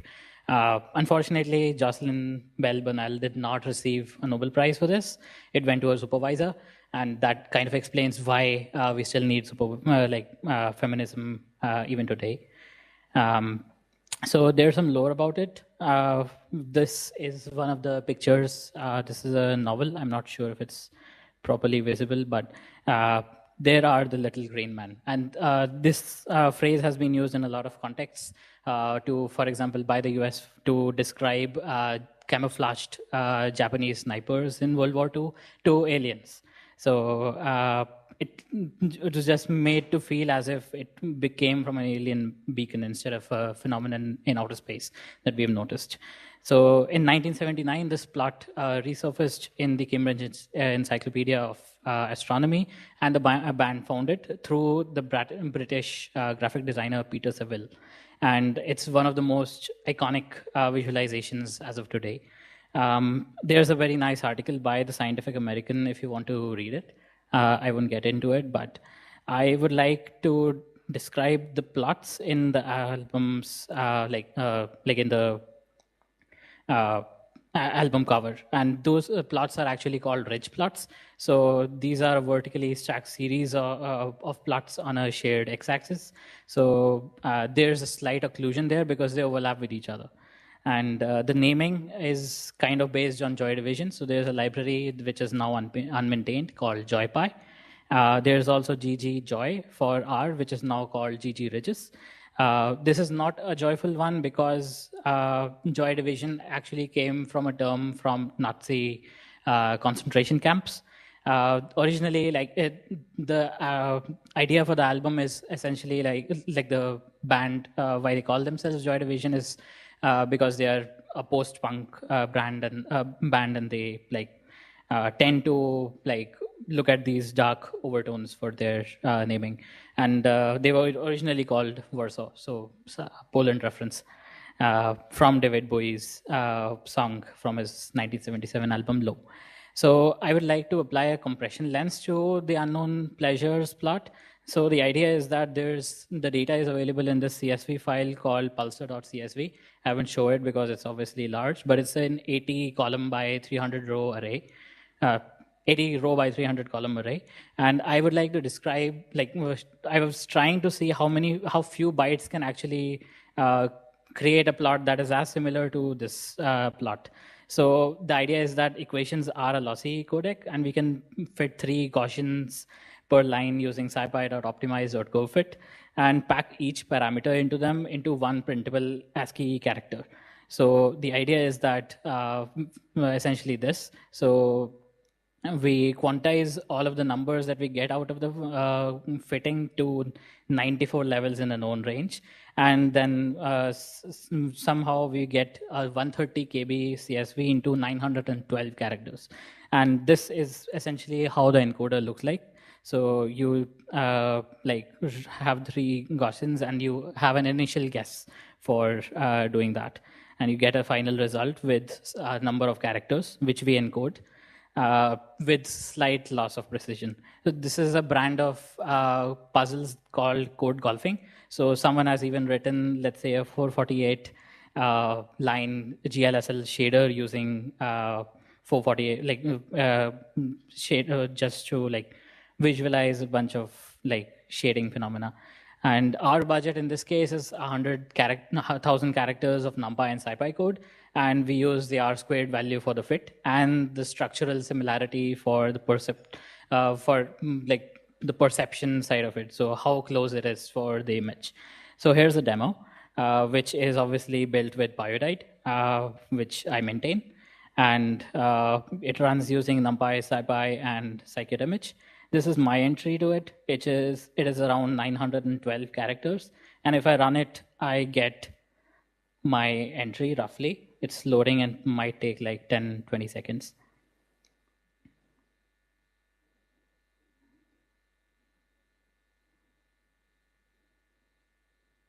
Well, it's not the first time I am facing an issue with a demo for a lightning talk, but essentially what we get to is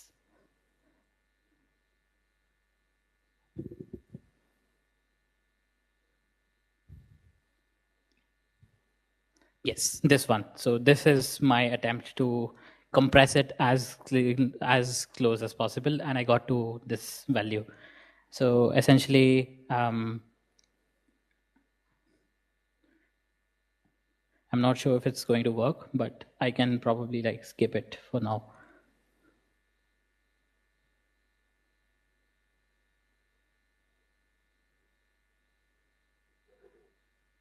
Okay, so my score was roughly this, an R² of 0.98 and an structural similarity of 0.7685, which is roughly to say that my attempt was 76% similar to this. So you can use Claude or throw your agents at it and see if you can beat my score. So that's it. Thanks.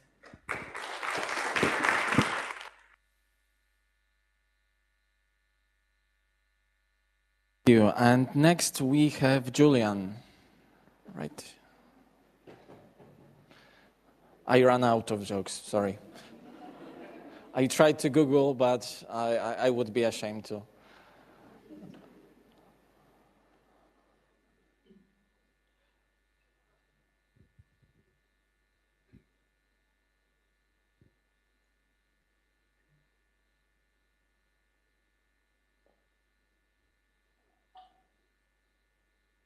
Maybe anyone has a joke? Oh, okay. I think we have the connection.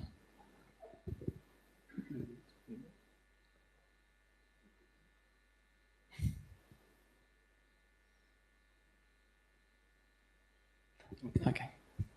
Good, thank you. Yeah, I just want to give you a quick overview of how I got from space to open source contribution. So just a quick background, I'm studying physics at Technical University of Berlin. I'm volunteering in a student operation team where we operate satellites, and I'm working as a research assistant and building their new mission for signal triangulation. So how did we even got there? Technical University has launched 32 satellites. As students, we focused mainly on automating them, doing our own experiments, and for that we used a lot of Python. Just for example, we just defined like using JSON instead of clicking in the GUI, the commands together, and basically the command stack generation, automated that. We have like nice GUIs that replace some decade-old systems. We're using Python to analyze telemetry, to do our own research and publish papers. And we're also using for simulation, for example, for Earth noise environment that you could expect. So all of these analysis, simulation has quite something in common. We often have like time-based series from a lot of different libraries that are not by default compatible, I would say. For example, satellite telemetry always has like a physical unit attached to it. And maybe you want to do some processing of that, and then it's nice to not care about units. So AstroPy or something like that is nice. We have to do some orbit propagation, use, for example, Skyfield or something similar that. You have like state vectors, you have measurements in different reference frames, you want to compare them, you have to transfer between them, and then, for example, you also have like attitude that is basically orientation of satellite, and you have another library for that. And as I said, they're not very compatible, and maybe you want to slice about them, so what can we do? Maybe use pandas. Sorry, I'm going to jail, I guess. The other libraries, I use pandas, sorry. How can we do that? Well, there's this thing called object dtype. It's slow, and just to give an example, let's switch quickly to code.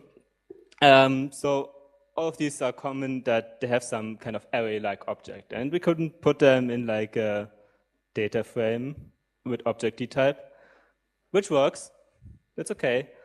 But then when we look at dtype, of course, we have object, and then operations on them are ugly and slow.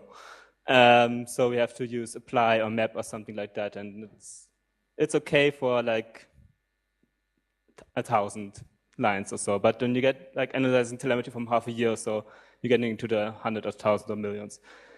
And so what we can do is extend pandas. And there are some libraries that do that, for example, for physical units. My colleague Jan Pipek, he was last week at EuroPython here, but sadly not today. He wrote that back 6 years ago for pandas 0.25 or so. Surprise, it doesn't work anymore today. So I found it last year. I updated it for pandas 3.0, so it's now compatible with modern pandas. Also had to do some changes in pandas, and basically that how I got into open source contribution. And what we now can do is quite nice. Like we have this vectorized array API in the backend, and we can do vectorized operations around our objects. For example, we can like transfer to another units, or for our object, like satellite objects, for example, we can vectorize the position, for example, and then we can maybe get that back in AstroPy units. And for example, we can some simple comparison operations, like when is our satellite actually our ground station, for example. So to wrap it up, Pandas is quite flexible, I would say, in extension, and it has a quite powerful API. And through that, I got into Pandas contribution, I would say. And now I'm also working on new features. For example, extension arrays can now define how they would like to be plotted. Formerly, they were just excluded from something like that. Yeah, thank you.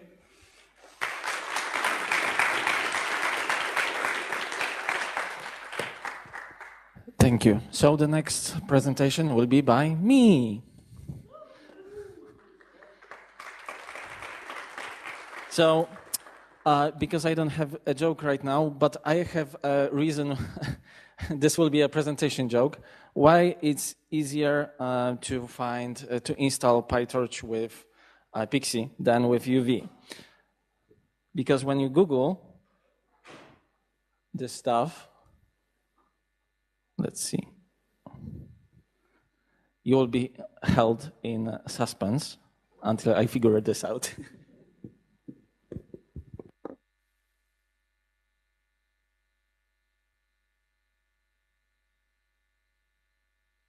Huh?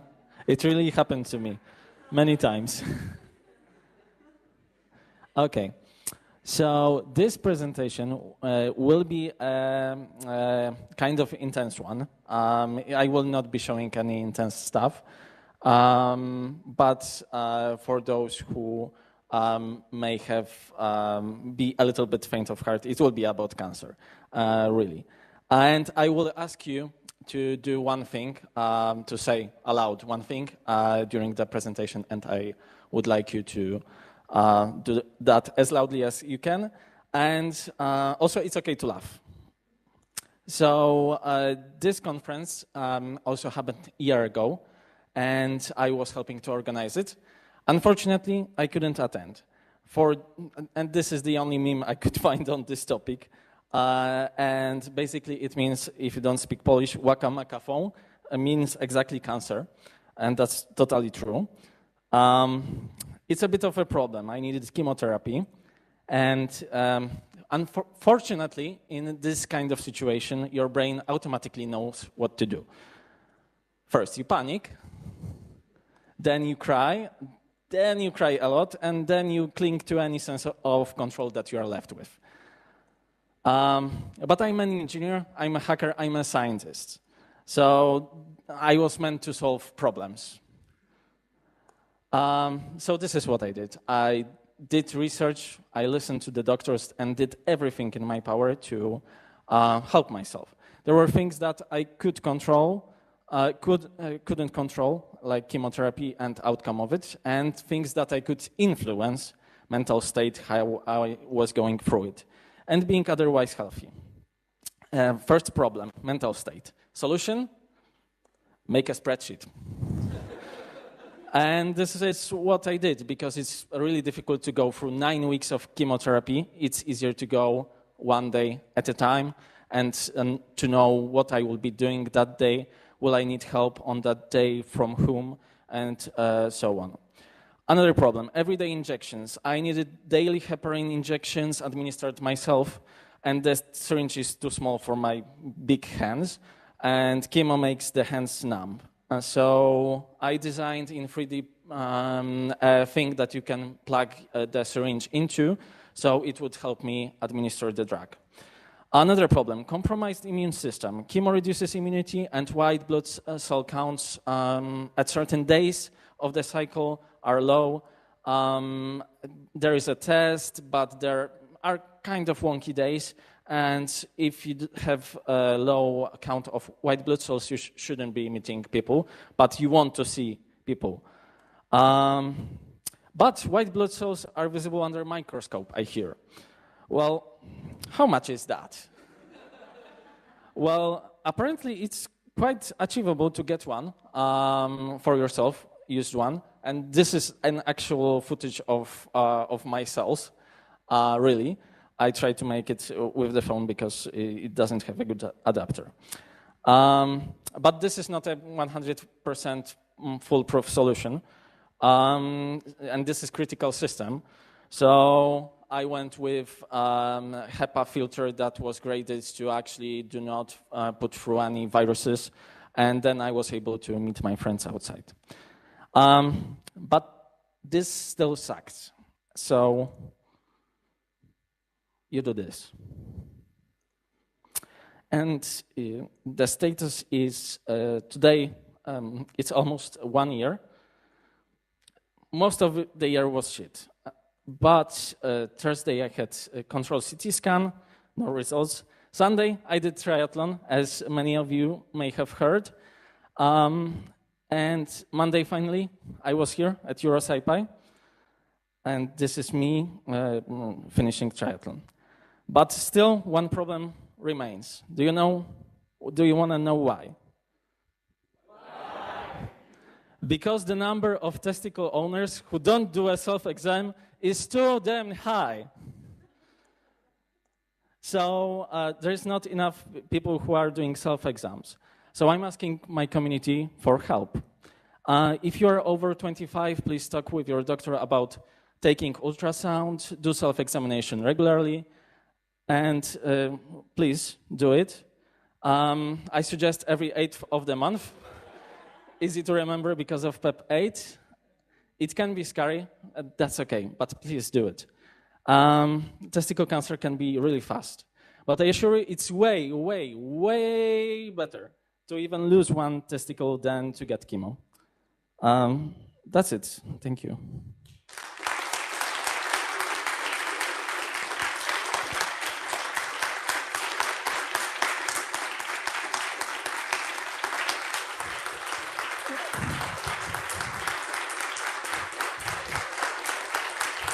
I'm sorry to be putting such a weird state for a next speaker, but the ordering still applies even to me. So Christoph Kloss.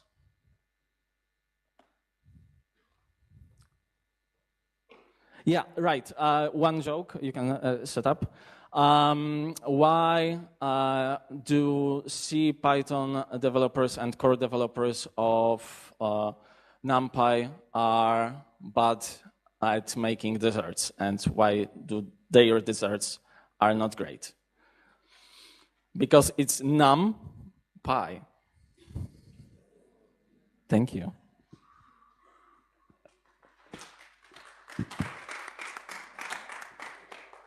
Still a problem?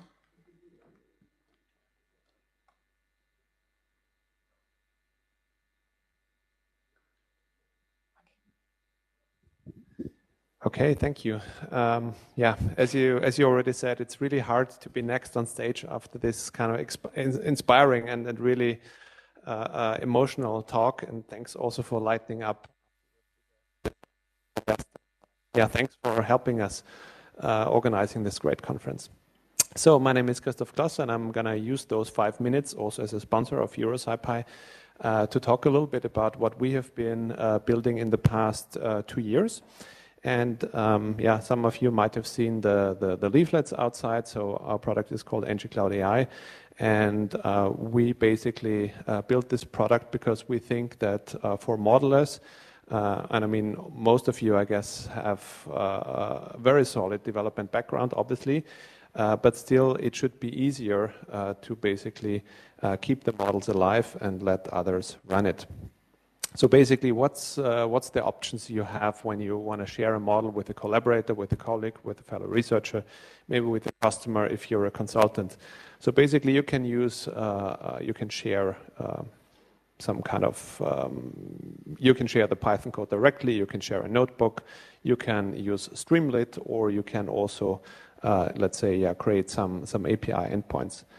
But that basically makes you kind of a developer. So it's less about basically the having to do this, but it's, from my point of view, more about that you. So nggCloud helps you by turning your basically it runs on the it runs fully on the web, and it basically has a canvas that also non-developers can use. So it basically helps you to organize your Python models into what we call calculators, which is an encapsulated entity containing the code and also documentation, I/O behavior, and the usage instructions. And then you can connect those calculators into workflows. Under the hood, it looks like this, that you basically have your piece of Python code, you define your inputs and outputs, and if you want to solve ODEs, you can also define your transients. And then you can also version this. So there is like, it's not like a fully fledged Git, but yeah, we have a little bit of version control as well here. And then you can start sharing with others. So there's a possibility to create teams and then start sharing with your fellow researchers, colleagues, collaborators, or maybe customers. So yeah, why should you bother if you already write good code and you have the means to deploy and share and collaborate? So basically with ngCloud, there is a multitude of things you are able to do. So you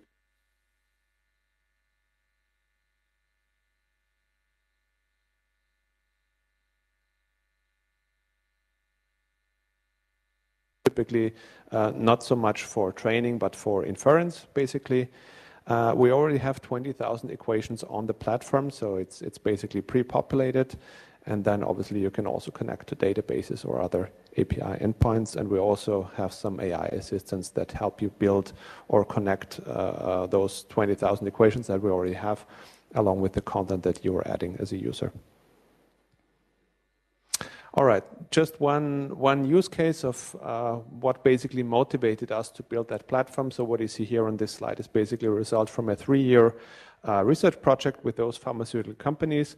So it's basically about attrition in API production. So the science behind, as you may know, the science behind modern medicine, we just heard something very heartfelt and emotional about how this can impact our daily lives or our lives. And there is quite some procedure, quite some steps involved. And as one example, active pharmaceutical ingredients or APIs can break during production. And this, what you see here, is an SEM image. So this is L-threonine, so just served as a test substance. But if you also think of any painkiller, a lot of those APIs are very elongated crystal structures. So that means they can break during production, which also means that this has a potentially harmful effect on basically the patient who takes it, because broken versus unbroken APIs have different dissolution time or metabolization time when it comes to the use of the drug inside our body. So what we did to that end, we basically developed a low-order model, and this is also what you can see here in the screenshot. So that's now on our platform, and basically based on a set of, I think it's over 20 parameters, it predicts basically the breakage of this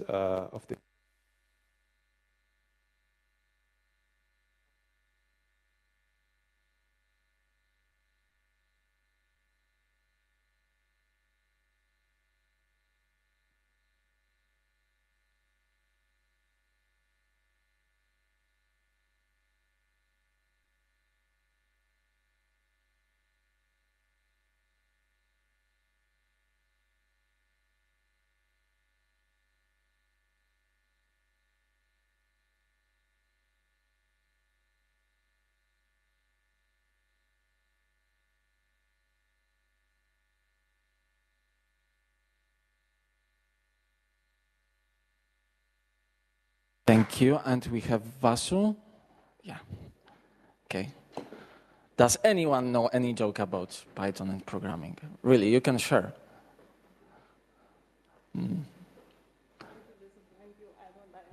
Okay. Why do Python developers wear glasses? Because they don't see sharp. That's a low-hanging Greek fruit.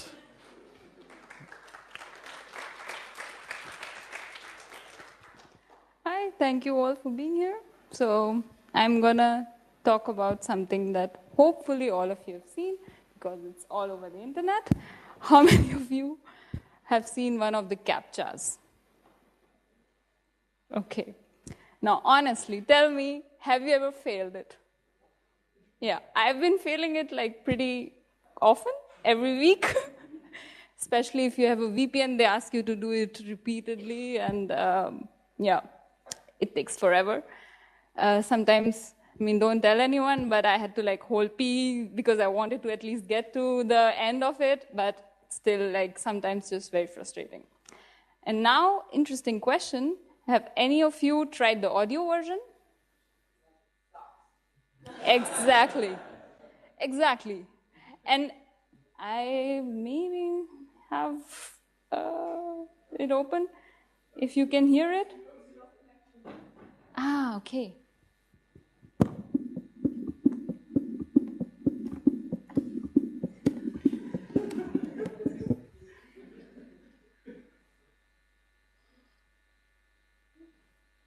Ah. My tab is muted. Ah, good point. Now maybe?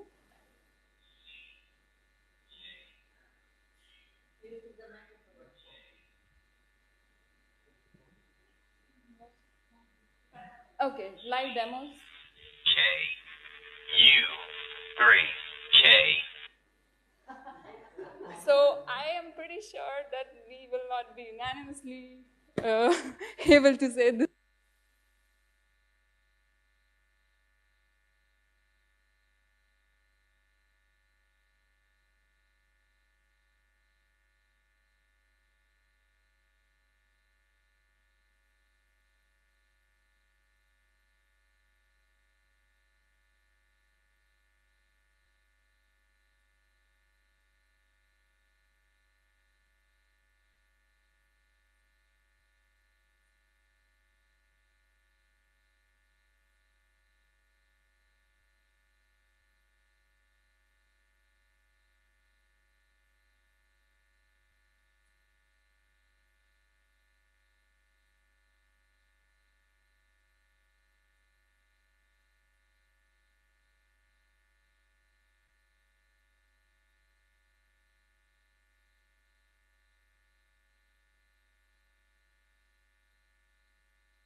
Because the bots can always solve it, and we are, not so consistent all the time. And this has been going on for 14 years. To be honest, in the beginning, when I figured this out, that Google is using this data to have like old books get converted digitally, I thought, great, I can contribute 2 seconds of my time, no problem. But now that bots are able to solve it, I see it's just not useful anymore. It's defeating the point. Then why should I waste my time? And worse off, it's like a big accessibility hurdle. And the thing is that I understand that websites need some kind of bot protection so that they also have load on their infrastructure and everything. So yeah, fair point, but it's a solved problem. There are other CAPTCHAs which are proof of work, maybe open source, and privacy first. So maybe the companies, if you're working at some company or university, maybe think about how we can, instead of maybe Cloudflare Turnstile or Google reCAPTCHA, how we can move away to these solutions which are accessible, privacy preserving, and effective as well. So that's basically all I wanted to say, just to make more awareness about this topic. And because inclusion and diversity is important for me, I think it's important for our community anyway. All of our conferences have a code of conduct for that. We try to have an inclusive environment, but let's not restrict this mission to the conferences, but bring that to the society as a whole. That's my ask for all of you. And if you maybe did not miss the audio version, please try it yourself. It sucks. And I wrote about this topic in detail. In case this interests you, please scan this QR code and you will see like a Substack where I wrote about it. But yeah, that's all from my side. Thank you.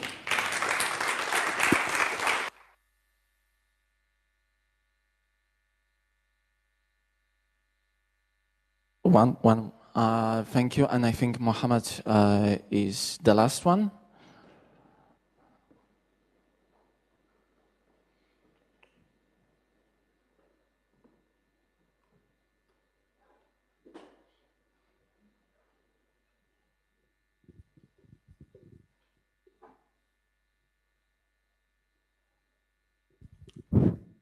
Good afternoon, everyone.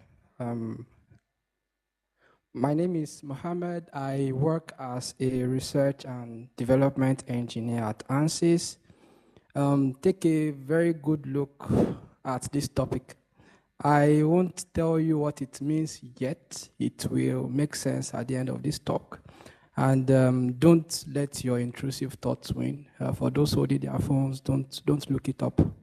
Be patient.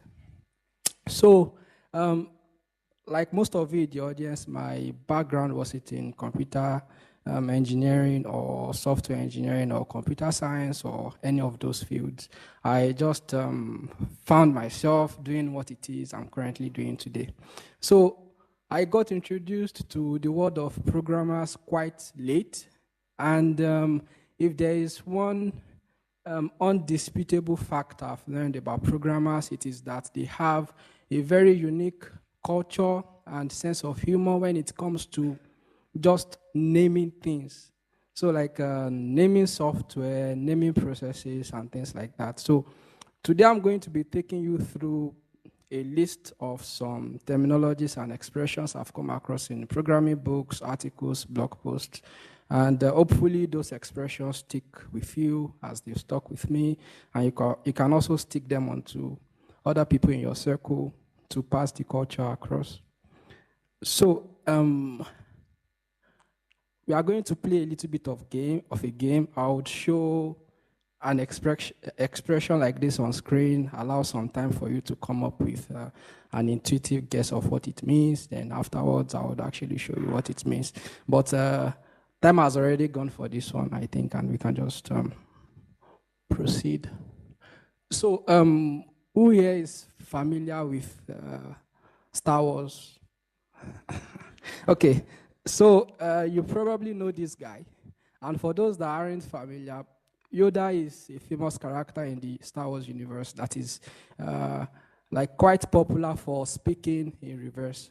So as you can imagine, a normal person would say failure is the greatest teacher, right? So Yoda would say the greatest teacher failure is. And in programming, that basically means writing conditional statements in the reverse order. So you can imagine in an equality conditional, if you would normally write that, some people would write, and it's actually like a standard in some programming languages. It's part of their coding standard. So that was quite interesting to see. So the next one is that. 5 seconds for you to come up with an intuitive guess of what it means. So any Pokemon fan in the house? Just 2 people. Okay. That's quite a good representation. So for those that aren't familiar, in Pokemon, it's a game where the main thing that you do in the game world is that you capture these creatures, let's say. So, and some people just like catching more and more and more of these creatures. And in the case of programming, it means when you catch all exceptions and you're probably not doing anything with them. So something like that, basically.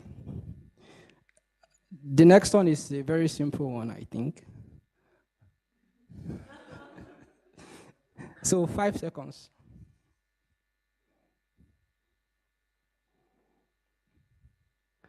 This is very simple. Of course, it means when you are developing under pressure and very certain that that pressure wasn't caused by the upper management. So the next one, shotgun debugging. As usual, 5 seconds. Do you want to? Okay, this simply means when you face a bug and it's very frustrating and you just keep changing random parts of the code in hopes that something fixes that bug. And then that brings us to where we started. So why are we shaving the yak? Does anyone want to give it a go? You want to guess what it means? Anyone? Okay.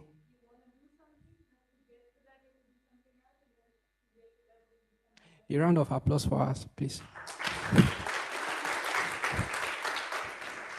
So it's exactly what she said, as illustrated in that picture. So you can imagine that you're trying to fix something in your code, and then you discover that, oh, I need to update that framework. Oh, then I need to install a new dependency, and the list goes on. And that's all I have for you today.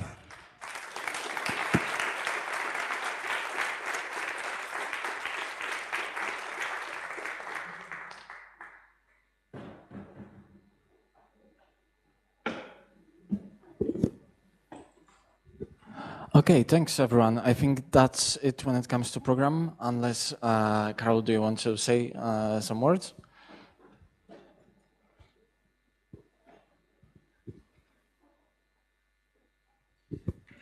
Thanks a lot. Just two quick announcements. First one, our colleague Sudipto left the conference yesterday, but also left his laptop here. So he was asking on Discord if anyone is coming back to the UK. He's based in Glasgow. So, okay. Perfect, perfect. So, okay, great. So this one is slow. So the laptop is here, so if you could then, you know, pick it up, perfect. And the second thing, on Discord, you might find the announcement channels. And I already know that, for example, people from Nepari posted some announcements regarding the tutorials there. So for example, if you have a tutorial tomorrow or on Thursday and you want the participants to install something, not during the tutorial, right, to stop the Wi-Fi from not working, right, you can use this channel. So please also pay attention to this channel if you're interested in specific tutorials. I think that's it. So thank you all so much for coming and participating. And yeah, see you tomorrow or see you at a pub tonight.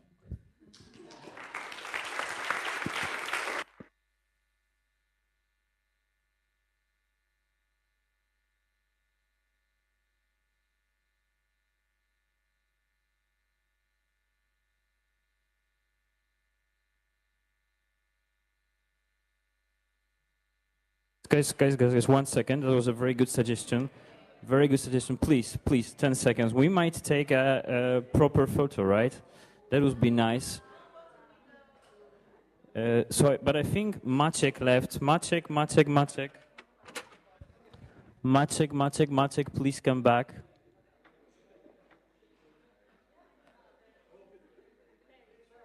Yay, he's back. We're gonna take a photo. No, come on. So I think we should try to squeeze in maybe in the, you know, in the middle section of the room.